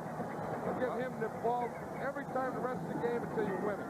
Remember that last week when they lost to the 49ers, they didn't have Dickerson in that last series, and they went to Crutchfield. And they didn't have Redden, and they went to Crutchfield, and they didn't get it. They had to kick a field goal, and they lost to the 49ers. Dickerson is deep.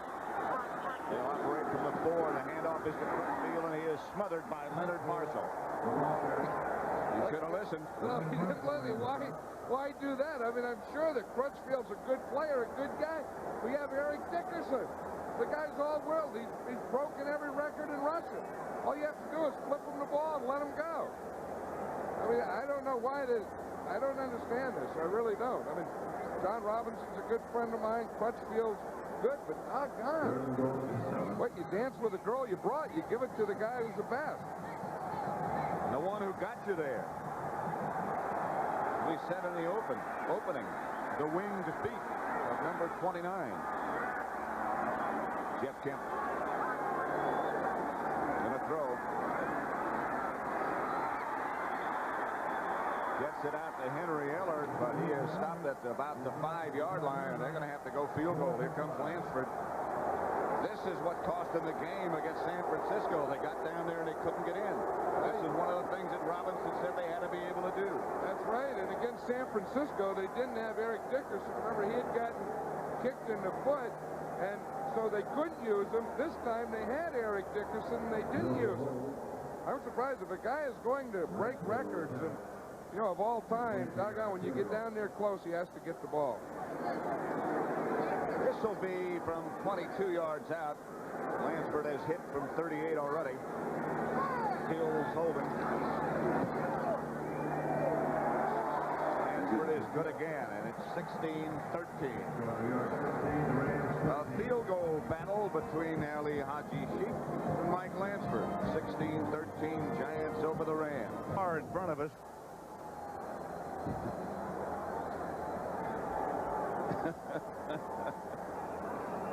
That's a horizontal bar, I mean. You have to just put your head down and put it on a swivel. Right. Kenny Hill.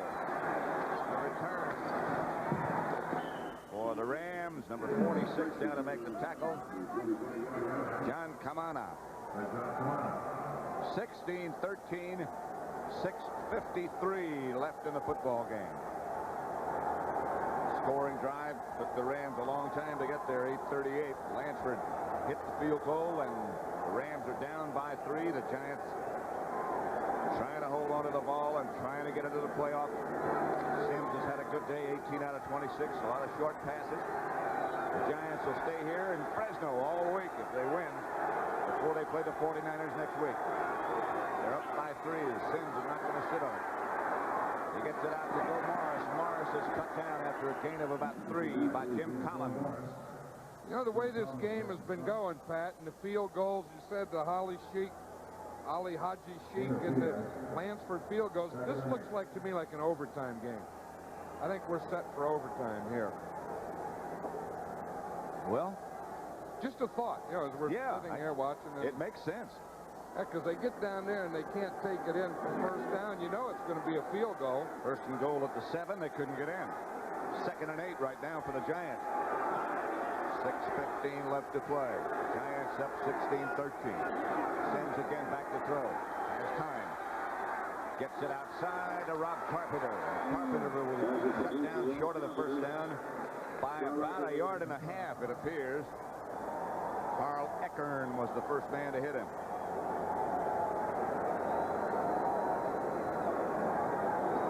Youngblood back in the game, number 85. You can just see with that sciatic thing that he can't push off. He's going, with that injury. Carl Nelson was going with his injury. He has the ribs. Youngblood has the sciatic. Dennis Hara, he's getting a tape job in the outside of the foot again. Third down and about a yard and a half. Big down. Carpenter is the lone setback, and Galbraith goes in motion. Sims back to throw. Gets it out to Carpenter, and Rob Carpenter lunges for the first down in the grasp of Collins. And Leroy Irvin. First down Giants, and a big one. 5:07 left to play. Yeah, that's one thing. Rob Carpenter doesn't have great speed, but he has those little moves where he just moves the head and shoulders enough. He's good with that quickness in line, and once you get the ball out to him in the open field, he has that same little wiggle that can pick up a first down for you. Very important time to watch the clock now. Sims has hit 15 out of his last 17. 4:40 left to play. The Giants at their own 36. They lead by 3. Sims to Morris. Morris out of the pack, and he could be gone. There's a penalty marker down. Morris is dragged out of bounds at about the 3-yard line by Vince Newsom, but there's a flag on the play. A flag on the play. It's against the Giants. A gain of 61 yards by Joe Morris. Washed out.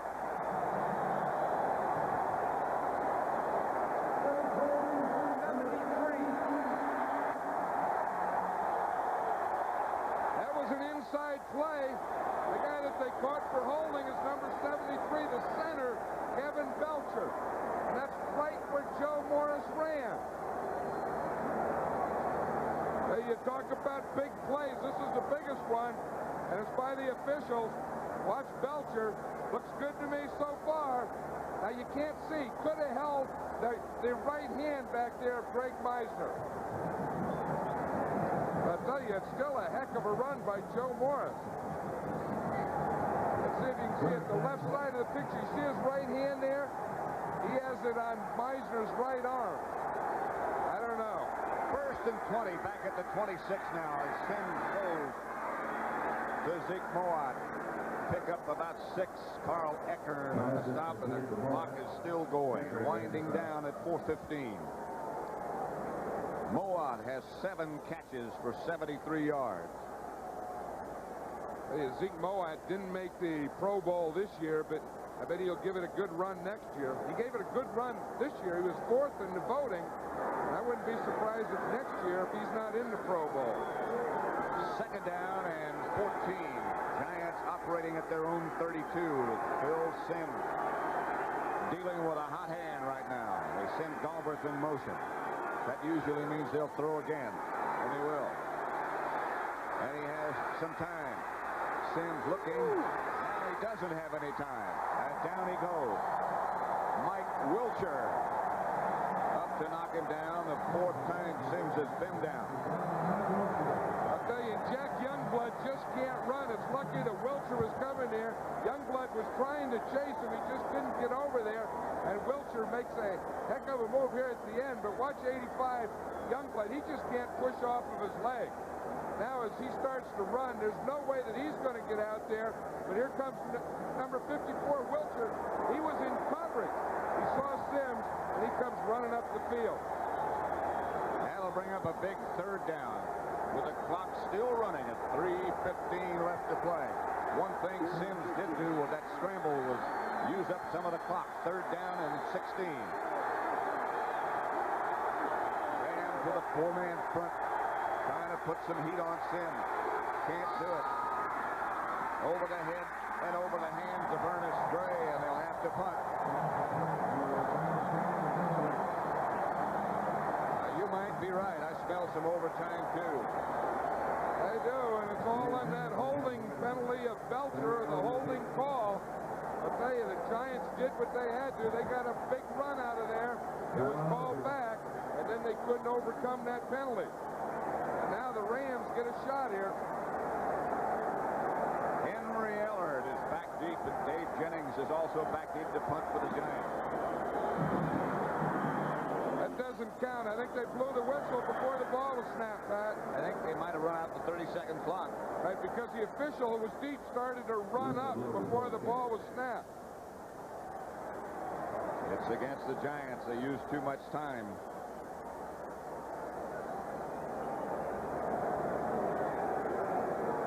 Henry Ellard made no move. And maybe now they're saying they never started the 30-second clock. Well, I know it was the official who was down there deep with Ellard. He started to run up, waving his arms before the ball was snapped. So he caught something. He caught something going on. That must be what happened. They never started the clock because there is no penalty. Well, Ben clock operator didn't start the 30 seconds. We're going to kick over, and we're going to put 3 seconds back on the clock. They're going to put 3 seconds back on the clock, they say. On the game clock. Take them a second to do that. Everyone gets into these games, and you got guys to blame. You know, the officials, they stop the clock. It's a 30-second clock operator now. Well, it's the playoffs. There it is. 16-13 the score. Giants over the Rams. Henry Ellard back deep.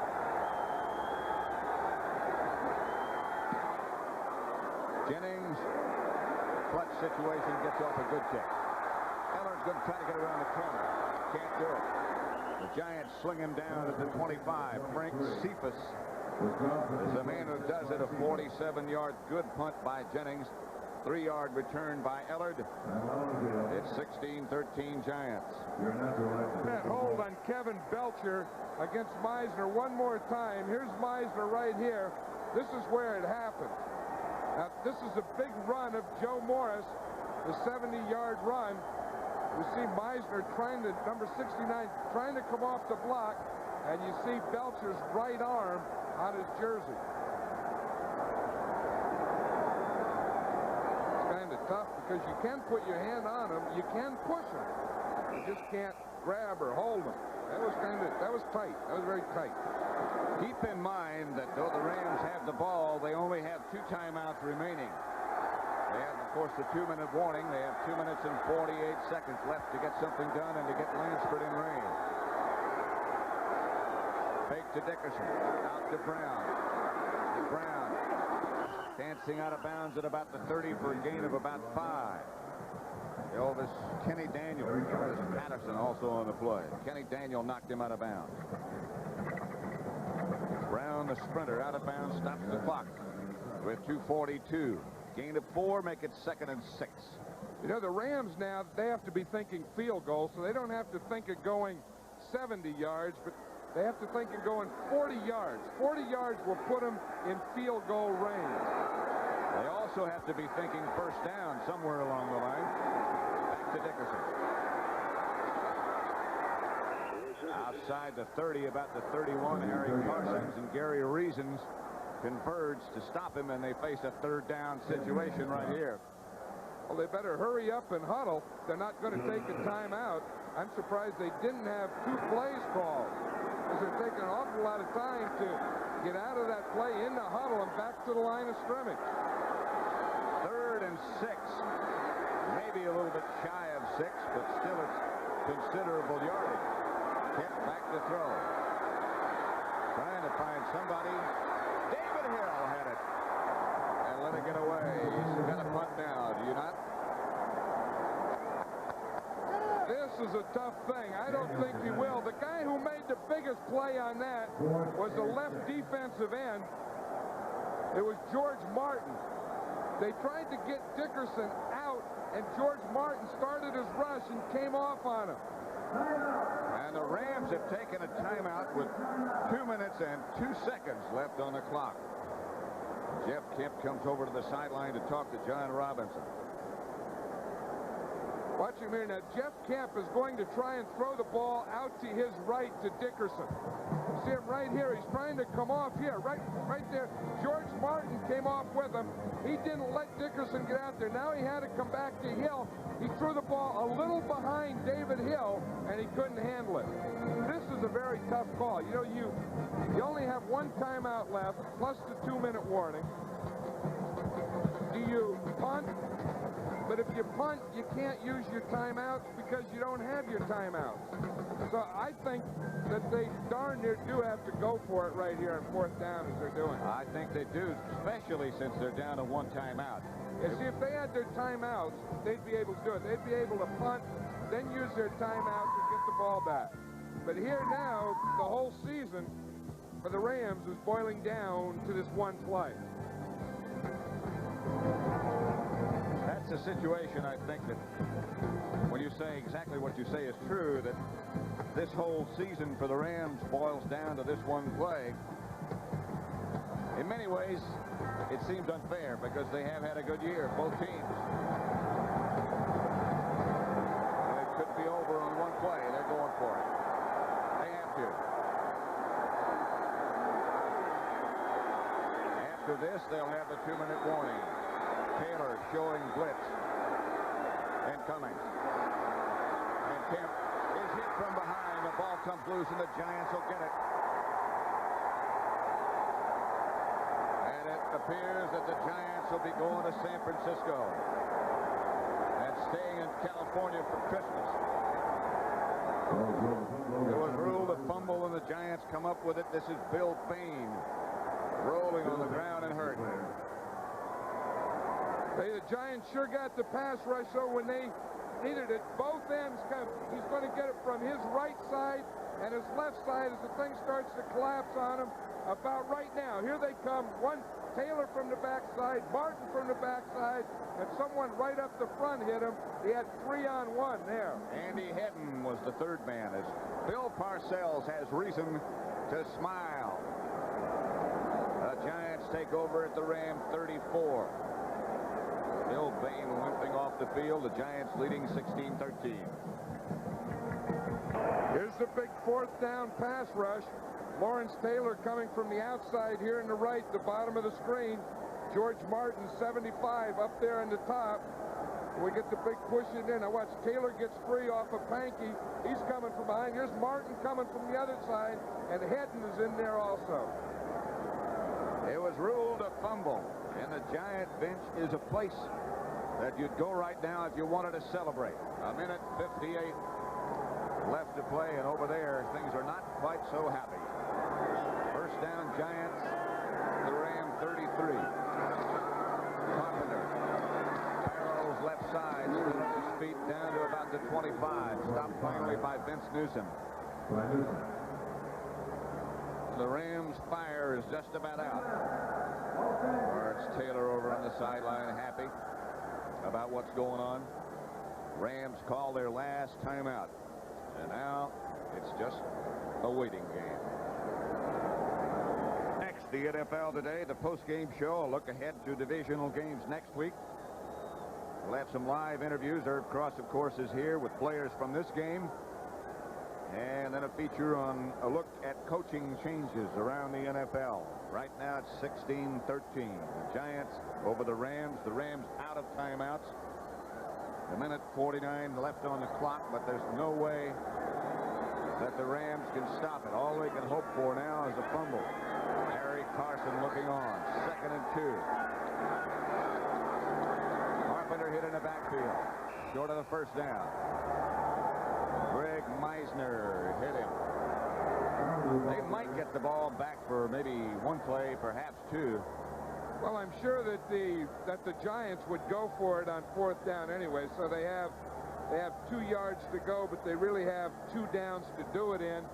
The Rams can't stop the clock. 1:23 to go. If they don't get the 1st down, the Rams could get another shot at it, because if they stop them on 4th down, that's automatic timeout, change of possession. So this indeed is a big play again. 3rd down and 3. They give it to Carpenter. Flag is down. Flag is down. I think the Rams were offside, and that would be enough for the first down, and that would do it. Reggie Doss on the stop. It might have been Meisner who jumped. Either Meisner, an inside linebacker, coming on a blitz trying to get a jump, but it will be against the Rams. Then it'll be a first down. Then it's all over. Been a bad weekend for Los Angeles pro football. The Raiders losing yesterday. 69, offside. It was Meisner. And now there is an authentic reason to celebrate.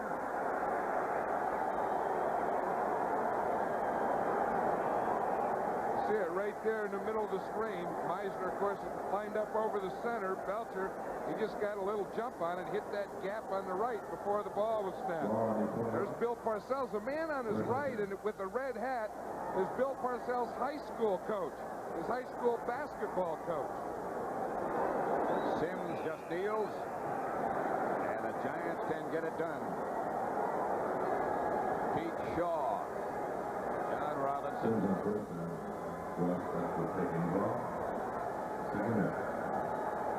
A day of sorrow for the Rams.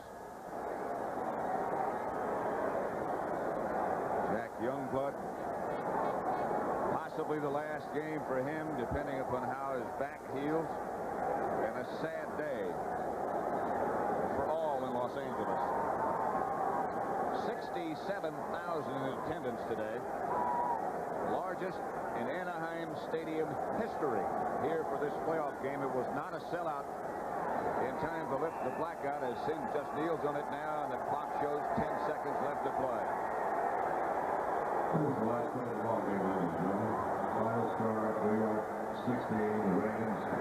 The Giants will spend Christmas Day up in Fresno and get ready to play the 49ers up at Candlestick next week, where John Madden and I will be. Parcells and Robinson. 16-13 Giant victory. It means the Bears go to Washington.